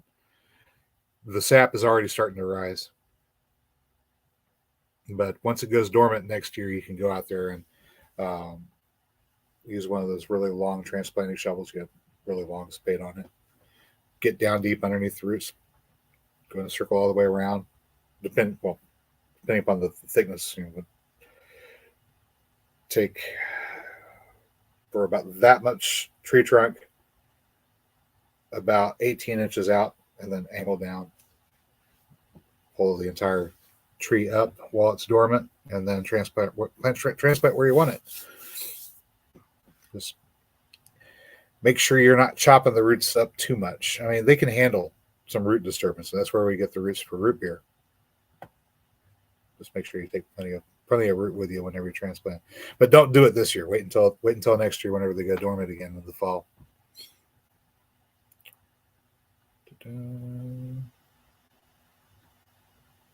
Gail Southern Living's in the house. Hi, Gail. Saying hello. We got your I think it's all the way over there. We got your Christmas card, by the way. I showed it. Did I show it off? I think I showed it off back a couple of months ago, whenever it arrived. But you weren't here, for shame. Plum cherries. Ooh. Well, Veteran Ironwood, if you can remember where that tree was, head back out there. Head back out there in the spring. If you find things like that, you can head back out and take a little bit of either the neon orange or yellow or pink or whatever color is going to stand out really well. Tape, and put that around one of the little ones, or put it up where you can spot it. And then whenever the trees go dormant again in the winter, you can go and look for suckers that have started from that tree and dig those up and take them home. It's always nice to find a sucker from a wild tree and that has fruit that you like, and you can bring it closer to your house. Because I do love foraging. But it's a lot easier to forage whenever it's in zone 1 right next to your house. Oh, you planted seeds. There we go. Whenever you plant seeds from trees, from fruit trees, you're not guaranteed that you're going to get exactly what you found, but that'll be at least one of the parents, and you never know. Hybrids are going to be either better or worse or just the same. So you might wind up with a better plum cherry than you could have hoped for by planting the seeds. I think that's 3-4 years from seedling to the first fruit, maybe 7. Could be wrong. Let's see. Silvestris says, for what I know, Silvestris don't transplant deep roots and runners. Well, yeah, you have to have the long shovel and give yourself lots of space to get it in, and absolutely not after the sap is up. It has to be during the dormant season in the winter. All right.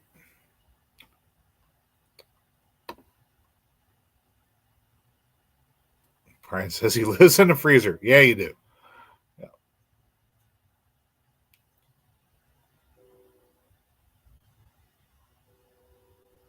Cherry and plum puts end up with lots of trees, Silvestris said. I haven't had any success so far at planting cherry pits, but then again,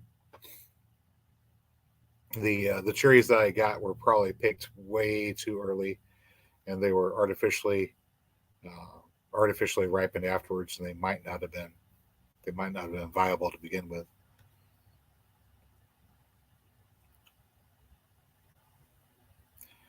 Mary is saying, besides clover, whatever other flowers are you thinking about for your bees? I've got the milkweed that we picked up off of Turkey Mountain. I've got some of that seed, and I've got a swamp milkweed, which is a red milkweed that I picked up from Baker Creek. It's weird seeds. I wanted to have a little different color other than just the orange. I've got plenty of orange. I wanted some more reds. But those are going to be for bees. I got some bread seed poppy. It's a burgundy colored poppy, which is an ornamental bread seed poppy.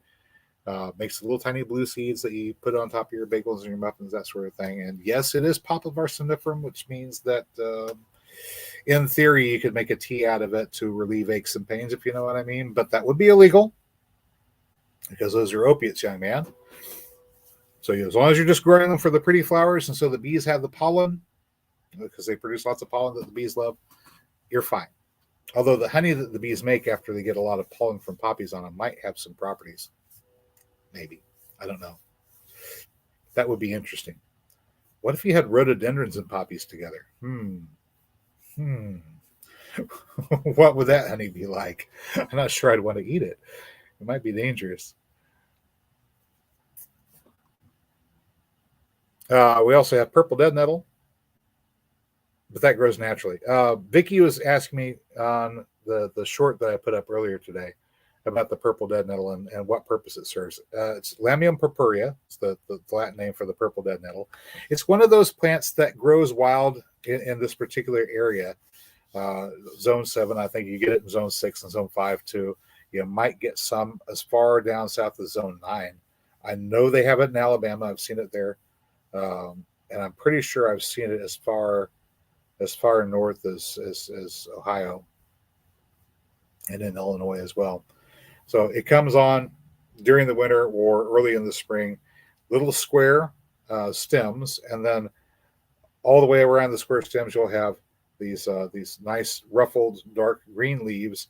At the very top, it'll produce little tiny itsy bitsy teeny weeny trumpet shaped, very sweet flowers. They're very sweet. If you take the flower and pull it out, you can suck the nectar out of it. And of course, the bees are out there right now looking for nectar, and they're eating the nectar out of the purple dead nettle. So they're great to have.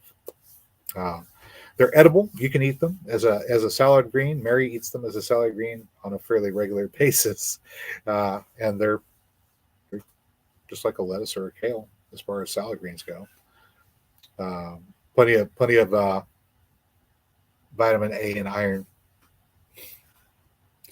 As an indicator species, purple dead nettle is nice. Purple dead nettle is nice. It tells you that you've got good soil fertility, lots of nitrogen, and plenty of phosphorus. They usually don't want to grow unless there's enough nitrogen and phosphorus in the soil. So if you have them wanting to volunteer, you're doing good. Silvestris saying, I'm not sure how those wild cherries will reproduce, if it will be the same as the parent stock. If you're growing from seed, then it's going to be just cross your fingers and roll the dice. You might get something great, and you might get something not so great, or you might get something, okay. You really don't know what you're going to get until you grow it.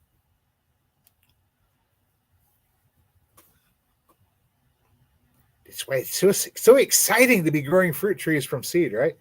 Okay, Boris Patch of Heaven. Good question right here. I mean, this is put that one right there. Let's highlight that one. What would be the first trees to plant on a new homestead? Okay, so a couple things to consider is the size of your homestead. How big is it?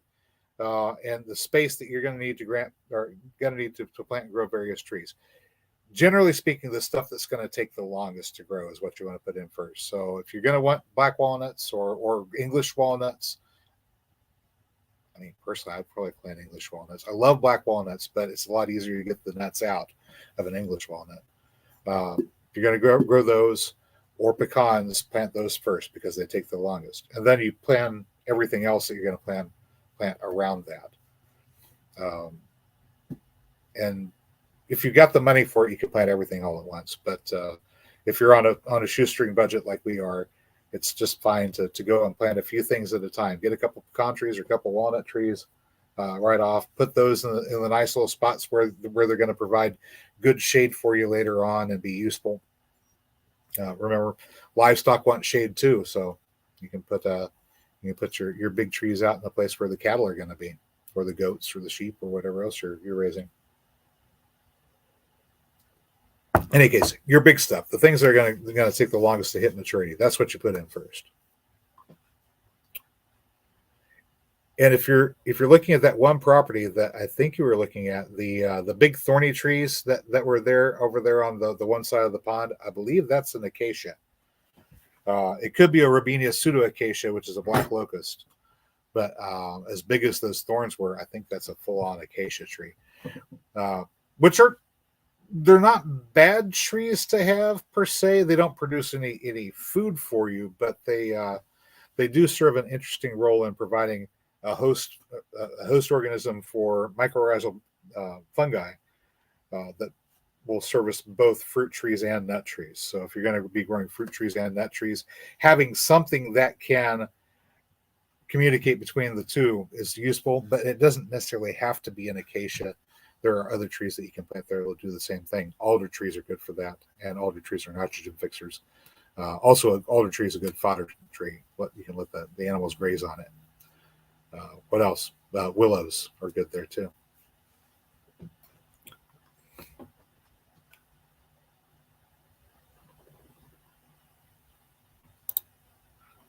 So far I've got wild plums, plum cherries, quince.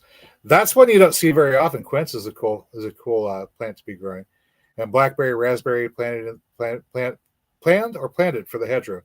Sounds like a good hedgerow. Let us know how the quince turns out. Silvestris Red's going hazelnuts and pecans and pear. That's gets your staples going.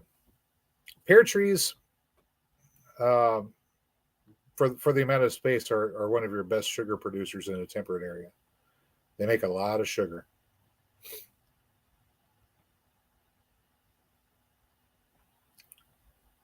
Let's see.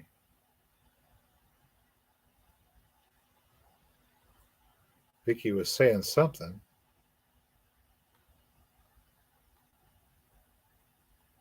Yeah.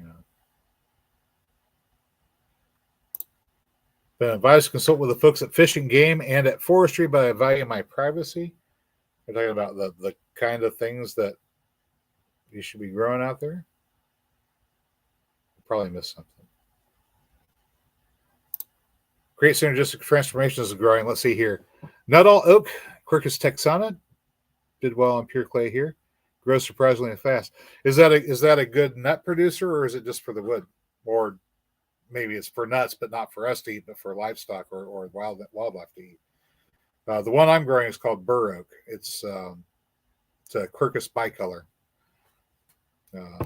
related to the swamp oak, like mossy oak. The mossy oak company made a trademark plant that they're growing specifically as a fodder for deer, but it turns out the nuts are so large and so mild and sweet, they'd be good for us too. Silvestris Red says, I'm waiting. Let me see if my edible lily came back. The walking onions are coming back. Right on.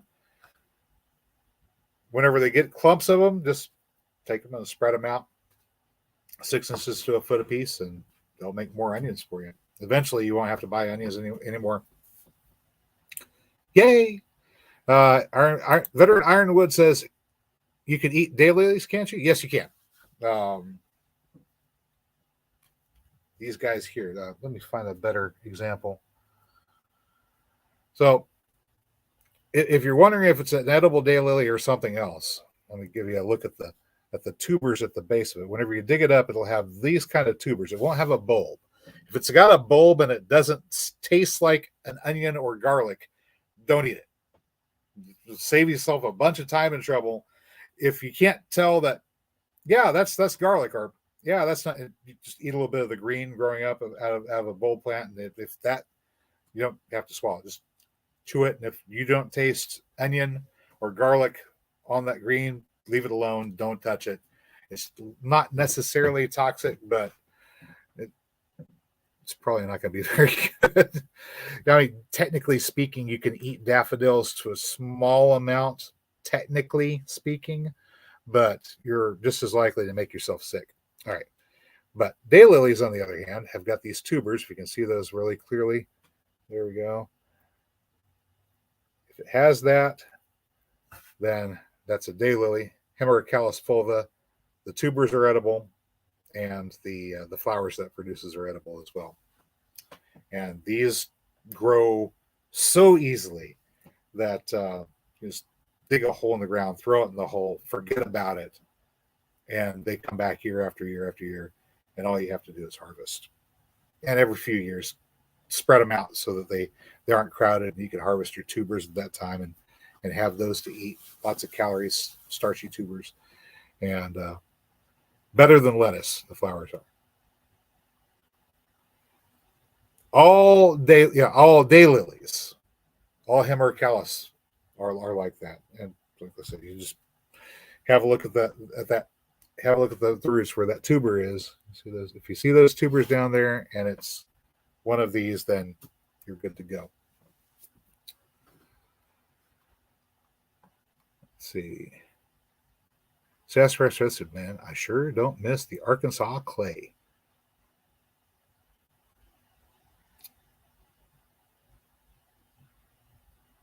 Veteran Ironwood says, oh man, walking onions. My mom planted some of those a decade ago, and now they've spread everywhere. Isn't that wonderful? I love plants that do that. If you plant them, the perennials is one of the main reasons why I really love perennials, because I'm a lousy gardener. Really am. I'm a horrible gardener. But I like those plants that I can put them in the ground, and if something happens and I didn't get around to take care of them, it's okay. They can take care of themselves. Yeah. Walk like an onion. Really? Do. All right. Sassafras restorated. Beauty and a degree of freedom for black dirt 4 foot deep. Ooh. 4 foot deep black dirts. Very nice.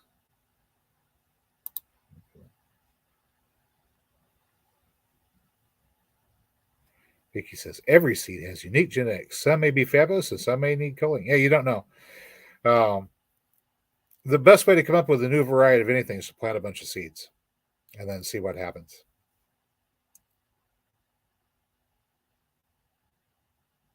Brian says I make a nighttime video, but unfortunately, snow doesn't make a sound. Wind does.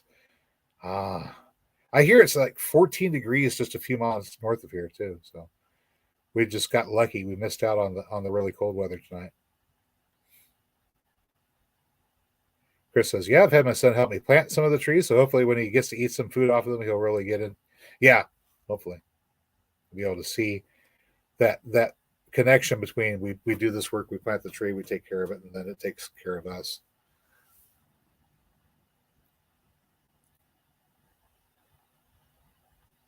Give myself trees every paycheck is in the spring. Some I have no paycheck. Hey, there is Mark, the Arkansas woodcutter. He finally made it. If you look up there at the top, Mark, I linked the link to the stream if you wanted to come on, or anybody else for that matter.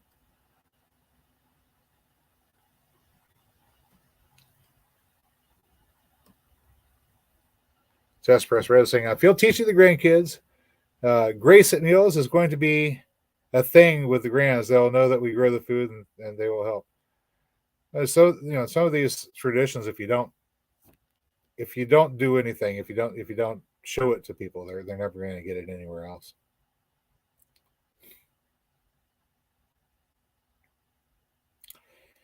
Mark is asking if I've got any grapes. Yes, I just planted them, but they haven't grown yet. This is the first year, but we got the vines in the ground. Mark, you can come by and visit the patio anytime you want.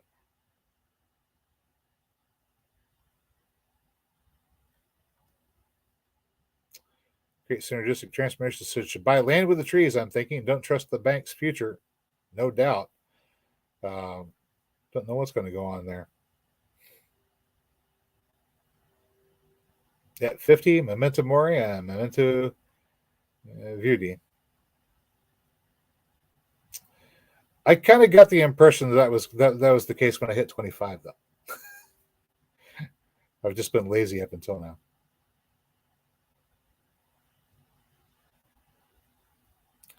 Mary saying, I did buy a seat besides those logs, just saying, oh, I like the log furniture. It's very homey.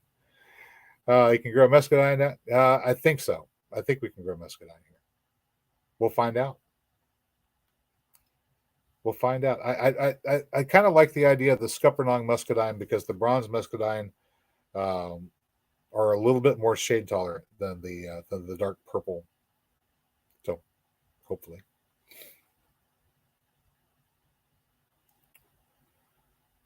So Sassafras says, oh, would the duff from a hickory stand be good to put in the holes for the pecans? I wouldn't put it in the holes, but I'd put it over on the surface and let it break down naturally.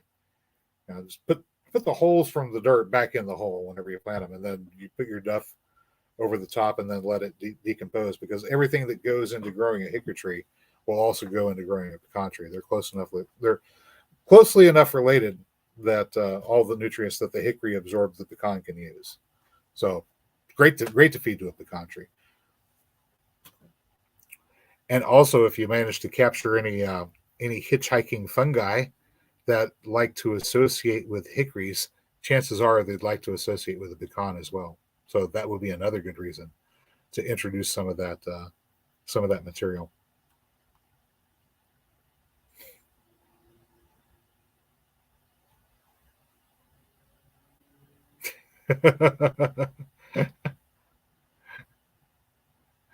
Wait, Amazon, be right back.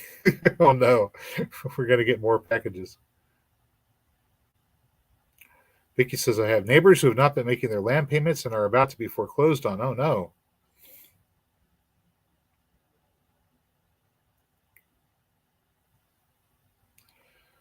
So Vicky, what do you think? If they're going to get foreclosed on, does that mean you're going to get a shot at picking up some extra property?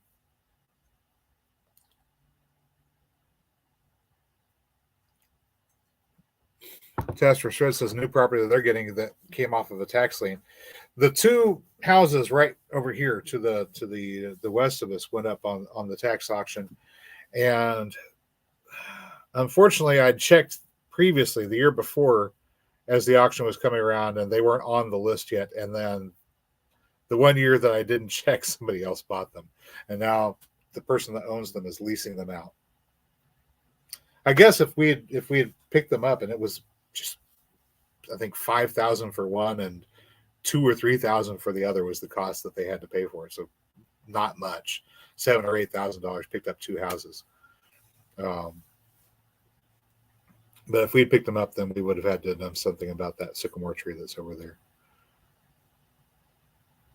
because there's another sycamore that's going to lose some limbs before too long, and I don't know what we're going to do about it. At the moment, I'm thinking, well, when we go to take down the garage and the carport and we build on that spot, won't build so far back, and then whenever the sycamore loses its top, it won't damage anything on our side.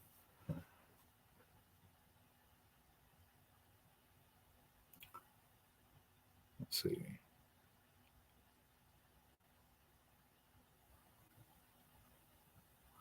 Brian says, house problems. Oh, I've gone. The iron from well, Mary, makes my toilets wonderful. Oh, you got the red rings, huh?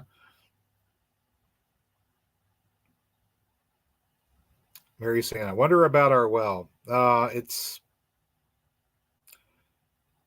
could be deeper, I think. Joshua Nilsson is saying, hey, Jason, what state are you in? Do you like it? Border Curious Canadian. We are in Oklahoma, and I'm in northeastern Oklahoma. I'm actually on the edge, on the outskirts of the town of Tulsa, which is about half the size of Ottawa, and the downtown area has very, very similar architecture because we had Frank Lloyd Wright did a lot of the design for the buildings downtown, and one of his students was responsible for a lot of the stuff in Ottawa. So if you're walking in either town, it's a nice, friendly, small town atmosphere with really nice architecture. You might like it down here. We're all armed. No, not all of us, but we can be if we want to. Very, very laid back in Oklahoma.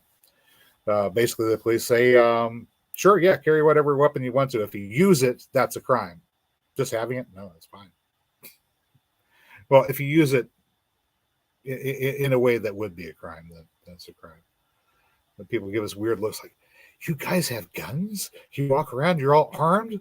Isn't it dangerous? Like, no, it's actually very safe because you don't know from one person to the next. If you go to mess with somebody, if you're messing with a person who's armed, people wind up being very polite and respectful of each other's property, unless, of course, they think that they can get away with it. It's nice, though. We get extremes of weather down here. We'll get heat as if we were in Texas or northern Mexico, and we'll get cold as if we were in Manitoba. So we love it here.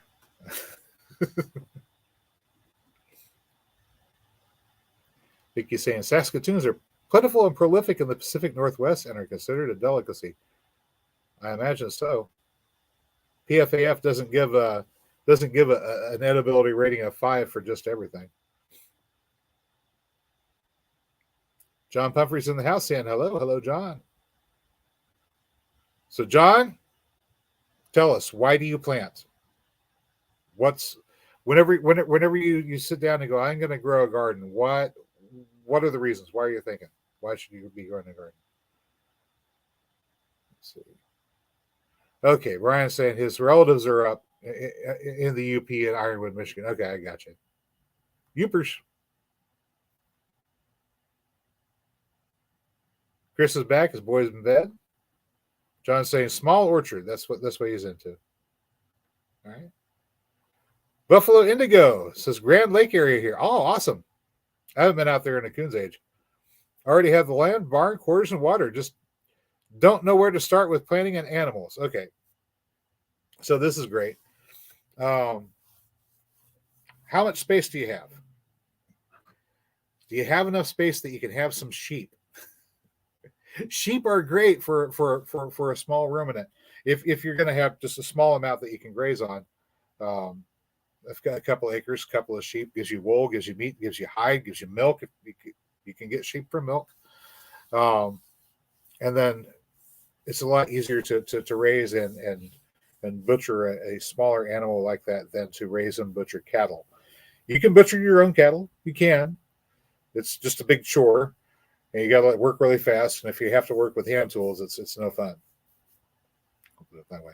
But butcher numerous goats and deer and things like that. The sheep is also in that size. They're a lot easier to manage with small tools. Poultry, ducks are good, especially if you have regular access to water. Sounds like you do. Planting, start out with your big stuff, the trees that are going to take the longest, the pecans, walnuts, things like that. If you're uphill from the lakes, then you can probably get away with apples. If you're down there right close to the lake, go with pears.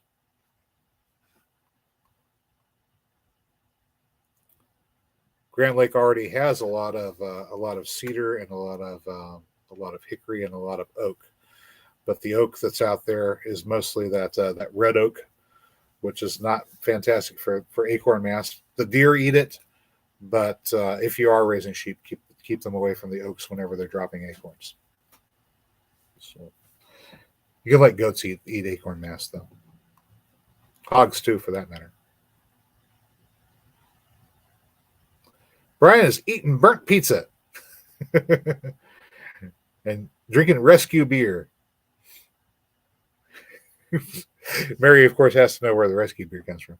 Tobacco works too. Yeah.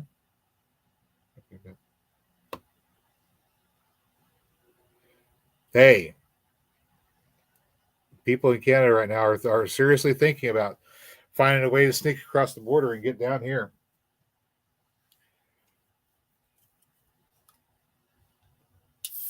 That's funny because people here think about finding ways to sneak across the border too. It's bad everywhere. These guys just. Whew. Yeah. The only problem with growing the tobacco is it's toxic to bees. Yeah, it is toxic to people, but for an insecticide of last resort, try using a decoction of elderberry leaves first for an insecticide. Dish soap is less toxic. Yeah. Odds and ends beers like this Hopping Nomad IPA, which came from a truck stop or a gas station or something like that. Doesn't have a whole lot of flavor. We do have an order out for a tobacco plant, a couple of tobacco plants that should be arriving sometime this spring. They're the Nicotinum Silvestris, perennial tobacco. It's a woody tobacco. It's intended to be grown in the woodlands. And it opens up these little tiny white trumpet-like flowers has a really nice jasmine scent that you'll get late in the evening. And the idea behind growing that is not to grow it for smoking or for insecticide, but as something that will bloom in the night and be an attractant to insects that are out at that, dusk time, mainly mosquitoes. So they'll go in the far end of the garden away from everybody, and then up here where the grape arbor is, where people are most likely going to be congregating, we have the lavender beside the walkway. So you get lavender brushed up against your skin and on your clothes as you're walking into the grape arbor, and that will help block the scent tracking of the mosquito. They can't find you as well because half of their olfactory senses are blocked there. And then they'll have that nice nectar scent of a night blooming flower, the tobacco, off on another area. So if they're looking for food, and mosquitoes mostly eat nectar for their food, they only suck blood whenever they're trying to get protein to lay eggs, and only the females do. So most of your mosquitoes wind up being over there instead of where we're at, and then they can't smell us as well. That should help lessen the incidence of mosquito bites, and people don't have to spray themselves with stuff to keep the bugs off, which is kind of groovy.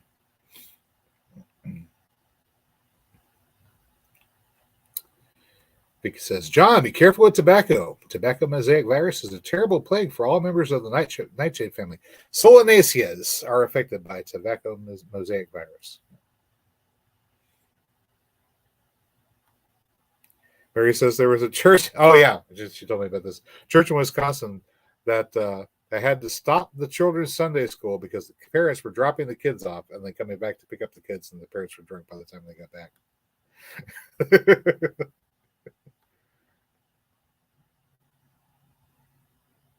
The kids were sober. The parents would come pick up the kids drunk. Well, that's Wisconsin.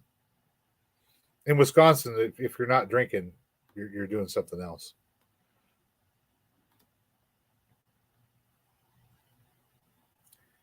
Ken says, gotcha on the sassafras. I'll be patient and dig a big hole. Yeah. You're going to have a lot of little feeder roots. Make sure it's all the way dormant. The leaves have all fallen and the sap is down, and then get yourself a nice wide hole and go as deep as you can, and you should be able to transplant it. Otherwise, you'll cut into the root and it won't make it. So Vicky says, today I finally ordered deep pots from the greenhouse mega store to start tree seedlings. Awesomeness. I need to get some of those. I've been working with the big box with the screen wire at the bottom to air prune, and pretty soon we'll see how well it worked. We'll see which trees made it all the way through the winter and are continuing to grow, and then I'll know how many I can get away with selling. I've got some that I could sell right now. I just don't know how well they're doing, and I won't know until they come out of dormancy. So those will be available next year.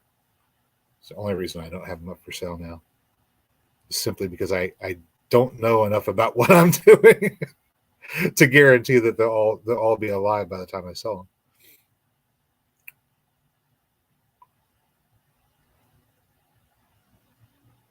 So Ken says, Zone 7B in Georgia, but from Virginia. All right. That's awesome.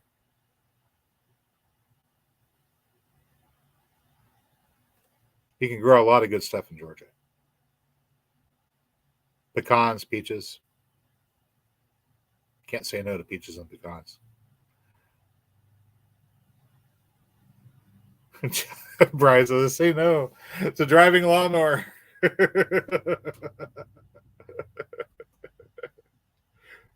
You see an awful lot of that up there.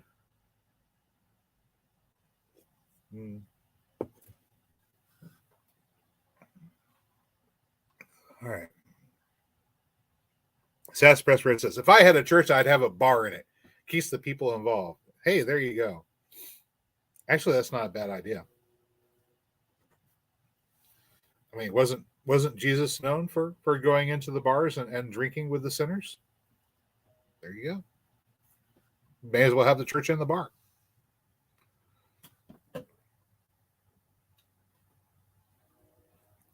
Chris says, all right, now that I have the boys in bed, I just need someone to come clean the house so I can edit content. Hey, You make it really big on YouTube. I hear that you can afford to hire maids. Of course, our house is such a pigsty, I wouldn't want the maid to see it. Mary says a lawnmower in Wisconsin comes with headlights and beer holders and bumper stickers and a shotgun rack.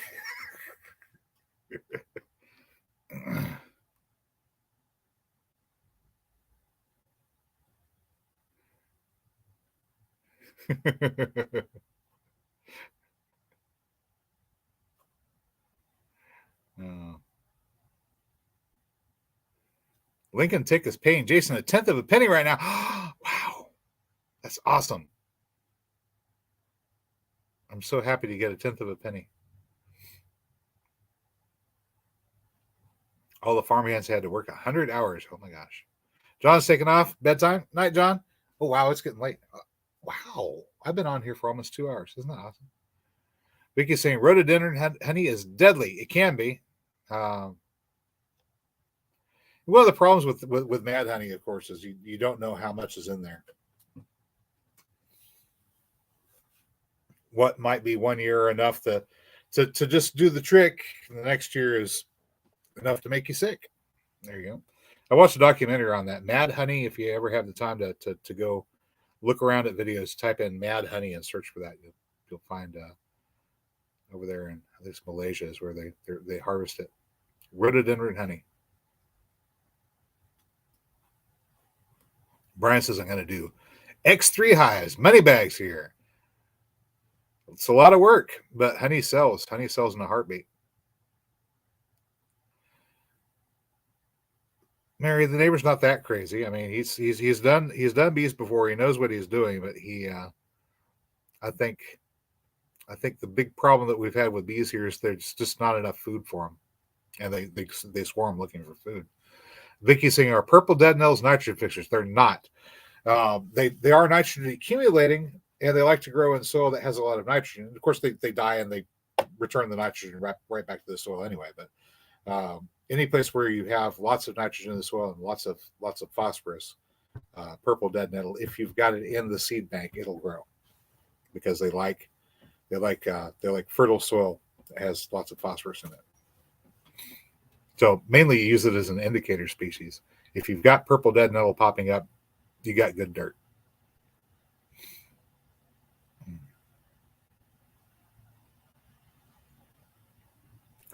Yeah, clover fixes nitrogen. Yeah, they sell at the feed store for deer. There's a lot of things that they sell with the intention that you plant it for the deer, and it's good for other animals too.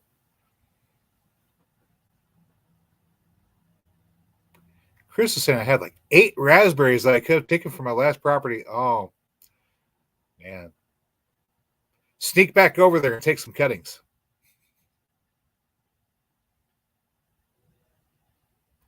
Silvestris says, don't acacia have DMT in the plant? Not that I'm aware of. No. I don't think so. I don't think they do. I could be wrong. But they aren't really an edible plant, acacia.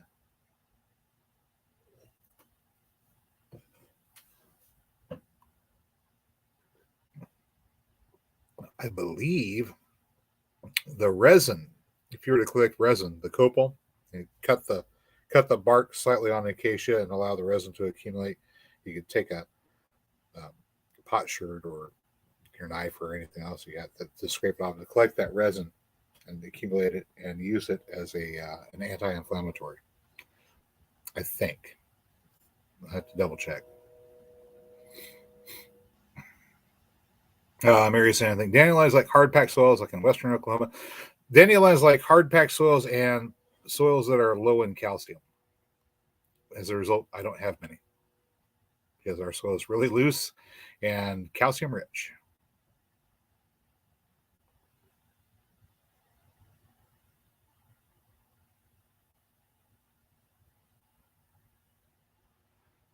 Of course, yeah, Big saying, yeah, Anyway, excellent remediation for hardback soil. Well, that's what it's there for. It's trying to loosen up the soil, and it's trying to bring calcium up and all that good sort of stuff.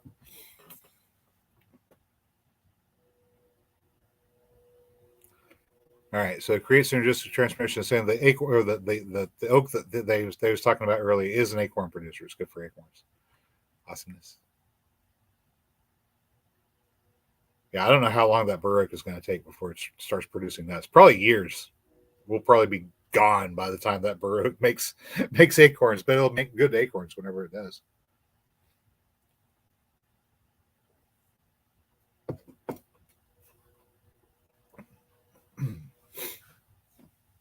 Mary says, driving is not for everybody. It sure isn't. You got to be able to. You got to be okay with sitting on your butt for hours on end, staring at the same scenery, and not being able to just get up and walk around whenever the urge strikes you.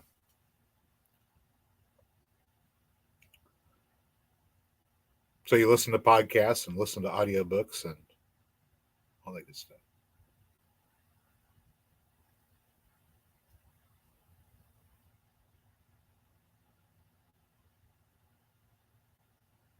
Chris is saying, I'm doing fishes and cleaning the house, listening on the Bluetooth. Doing fishes? What?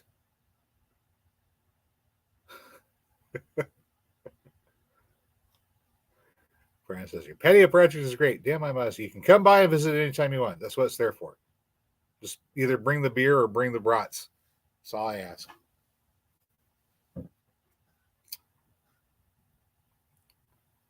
And then we got a bot dropping links. How nice.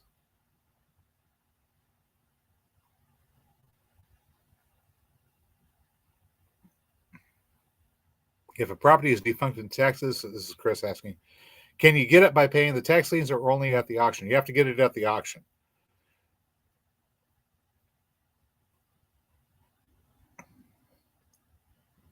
So that's county property tax auction, which is kind of funny because, they say we own the property, but if we don't pay taxes to the county confiscates the property. Does that mean we actually own the property? Because if somebody else can take it from you because you didn't pay, then you didn't own it.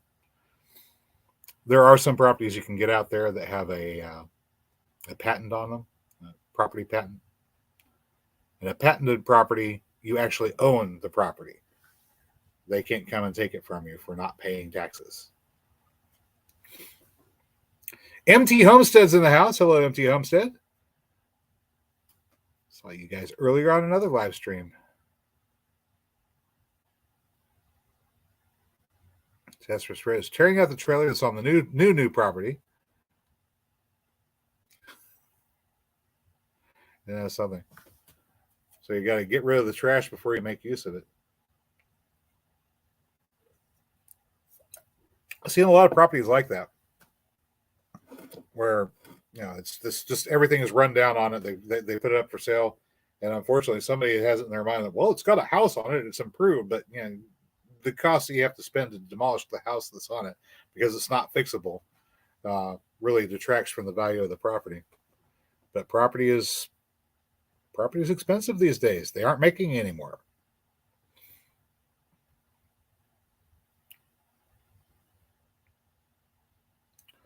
Vicky's saying the 25 acres I'm looking to buy, on top of the 100 that she already has, is part of 209 acres that was just foreclosed on. Another piece next to me is 20 acres and about to be foreclosed on. Wow. So there's a lot coming up out there. That's northwest Arkansas, close to Bull Shoals Lake. Not far away from the Tyson plants, if I'm not mistaken. It might be a drive to get there if you needed to work somewhere. But anyway, the lake is nice. Marchway National Forest is nice. Plenty of building material, lots of rocks.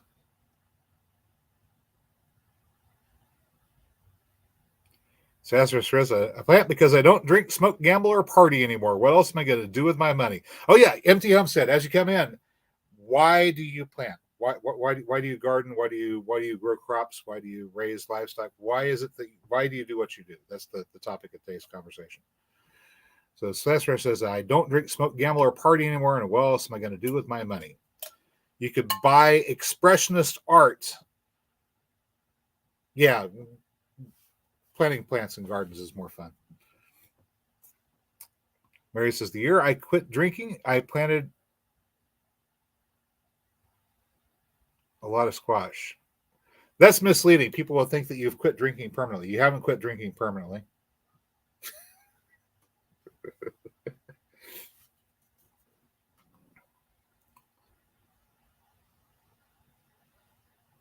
Silvestris says, I don't mind people being armed as long as I'm armed too. I don't believe in fighting fair. I don't believe in fighting fair at all. I also believe in not starting a fight, but always finishing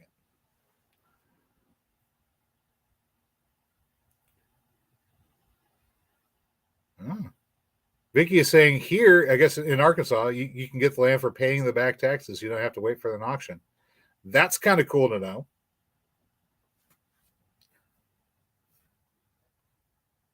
And if you can do that, then you do some searches, find out who's behind in their taxes in Arkansas, and pick up a little. Buffalo Indigo says we got a little over 100 acres. Much of it, well, yeah, around Grand Lake, almost everything is wooded down there. Finding places that are cleared around Grand Lake is kind of the exception rather than the rule. Very, very pretty country for people that haven't been out that way too. It's nice. It's a little hilly. But you've got your cedars, you got your pecans, you got your hickories, red buds, and in plenty. You probably have a few wild persimmon, possibly some sassafras, probably a few wild plum too. Sycamores, elms, cottonwoods, that sort of thing as well. Sassafras says, I'm sneaking to Joe's. You got to go a long way to get to Joe's.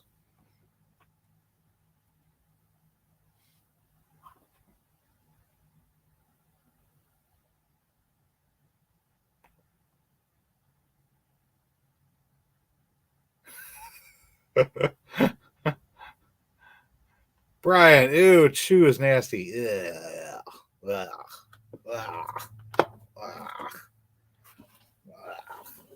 I know there's a line. Would like to spit some beach, nothing that's dude's eyes. Shoot him with my old 45. No, okay. It's still nasty. Nasty stuff. I'm so glad I quit tobacco, though. I can breathe easy. Don't have to worry about the cancer so much. I mean, the thing that was probably going to do me in was either going to be cancer or a heart attack. And if I can manage to push it for a while, I can slowly be consumed by Parkinson's by the time I'm in my mid 80s, and then I'll just be,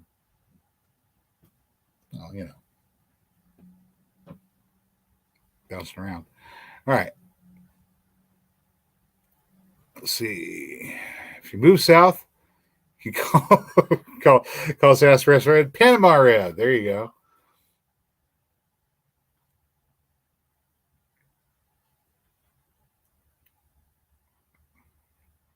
Sassafras Red saying Jesus was a carpenter with long hair and a beard. This is not true. It's not true. He wasn't a carpenter. His adopted father was a carpenter.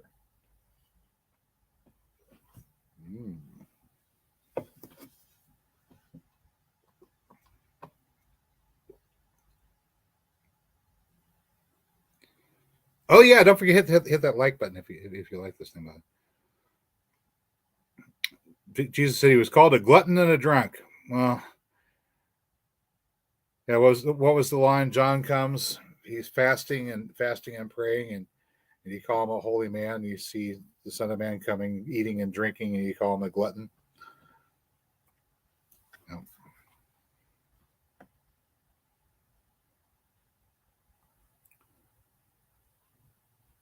course, there's a possibility that the locusts and the wild honey that John was eating were hallucinogenic.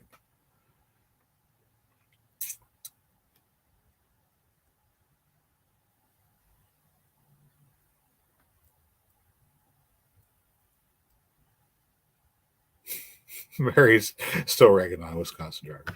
Third of them are drunk. Another third are high. I'm wondering what's wrong with the rest of them. They're used to driving with drivers who are drunk and high.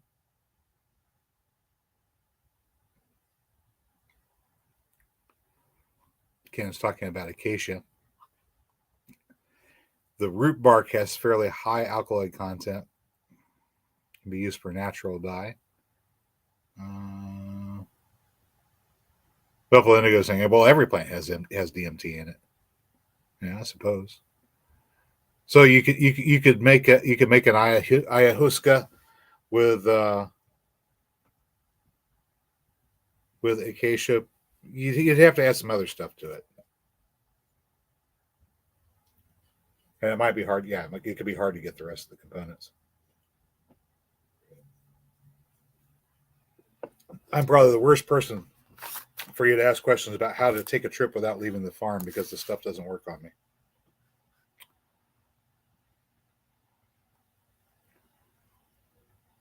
I can taste it and I know what it's supposed to be doing, but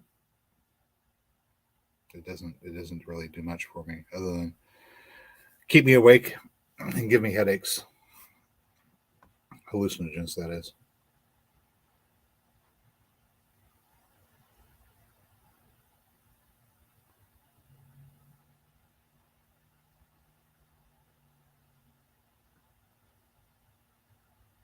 Let me see here. You can say North Central Arkansas, about an hour's drive from Branson, Missouri. I mean, it's not far from Branson, Missouri. It takes you a while to get to Branson because you have to go through Taney County, and there aren't any road signs. Well, there are on the highway.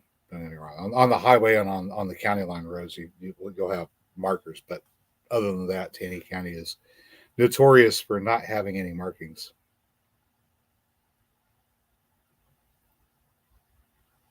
Let's see. Trees and plants are art. All else is imitation.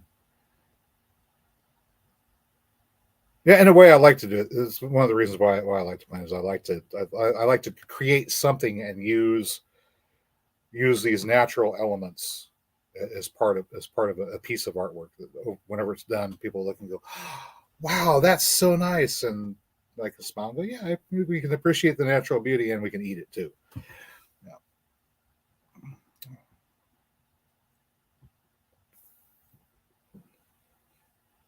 Vicky says, I was told where I am is the third most diverse ecosystem in the country. Well, that's good. It is. It's really nice out there.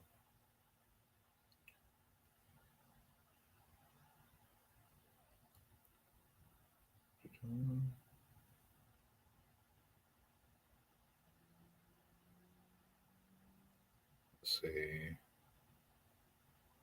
Chris is saying I could get rid of a house cheap and I can do all the demo. Chris! Hey, buddy, pal. How do you feel about coming down to Oklahoma and doing some work? Shoot us an email and we'll talk. We got some demo work that needs to get done. I'm not kidding. We have some demo work that needs to get done. We've got a garage, carport, and another house that need to come down. Not necessarily all at the same time.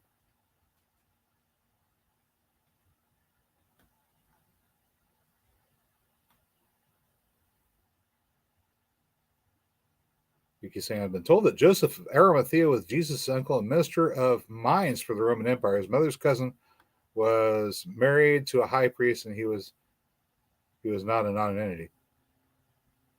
Mm-hmm. I never met him. All right. I have to keep on trying. I've got a neighbor that keeps on trying to talk me into taking mushrooms. Yeah. Not excited about the concept.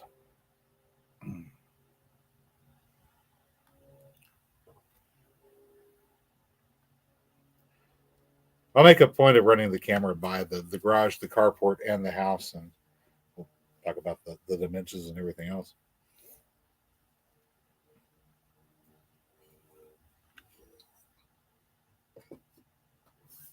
The garage has an attacked concrete pad.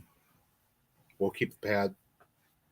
And if possible, I'd like to save the cement blocks from it, because I can always turn those into planters or use those for building planters. So that's the area of improvement that Mary wants worked on next. Anywho's, so guys, it's coming up on 10 o'clock here in just a little bit. Vicky says she doesn't need any chemical assistance. Not even coffee, not even tea. And yeah, it's about time for me to hit the hay. 10 o'clock at night. I got to get some work done tomorrow. We'll try to finish up the block wall and get it ready for planting the blackberry bushes. That's going to be exciting. I'll get some of that on the camera so you can see what we're doing. Guys, thanks for stopping in and joining us tonight. As always, if you found the video informative or entertaining, you know what to do.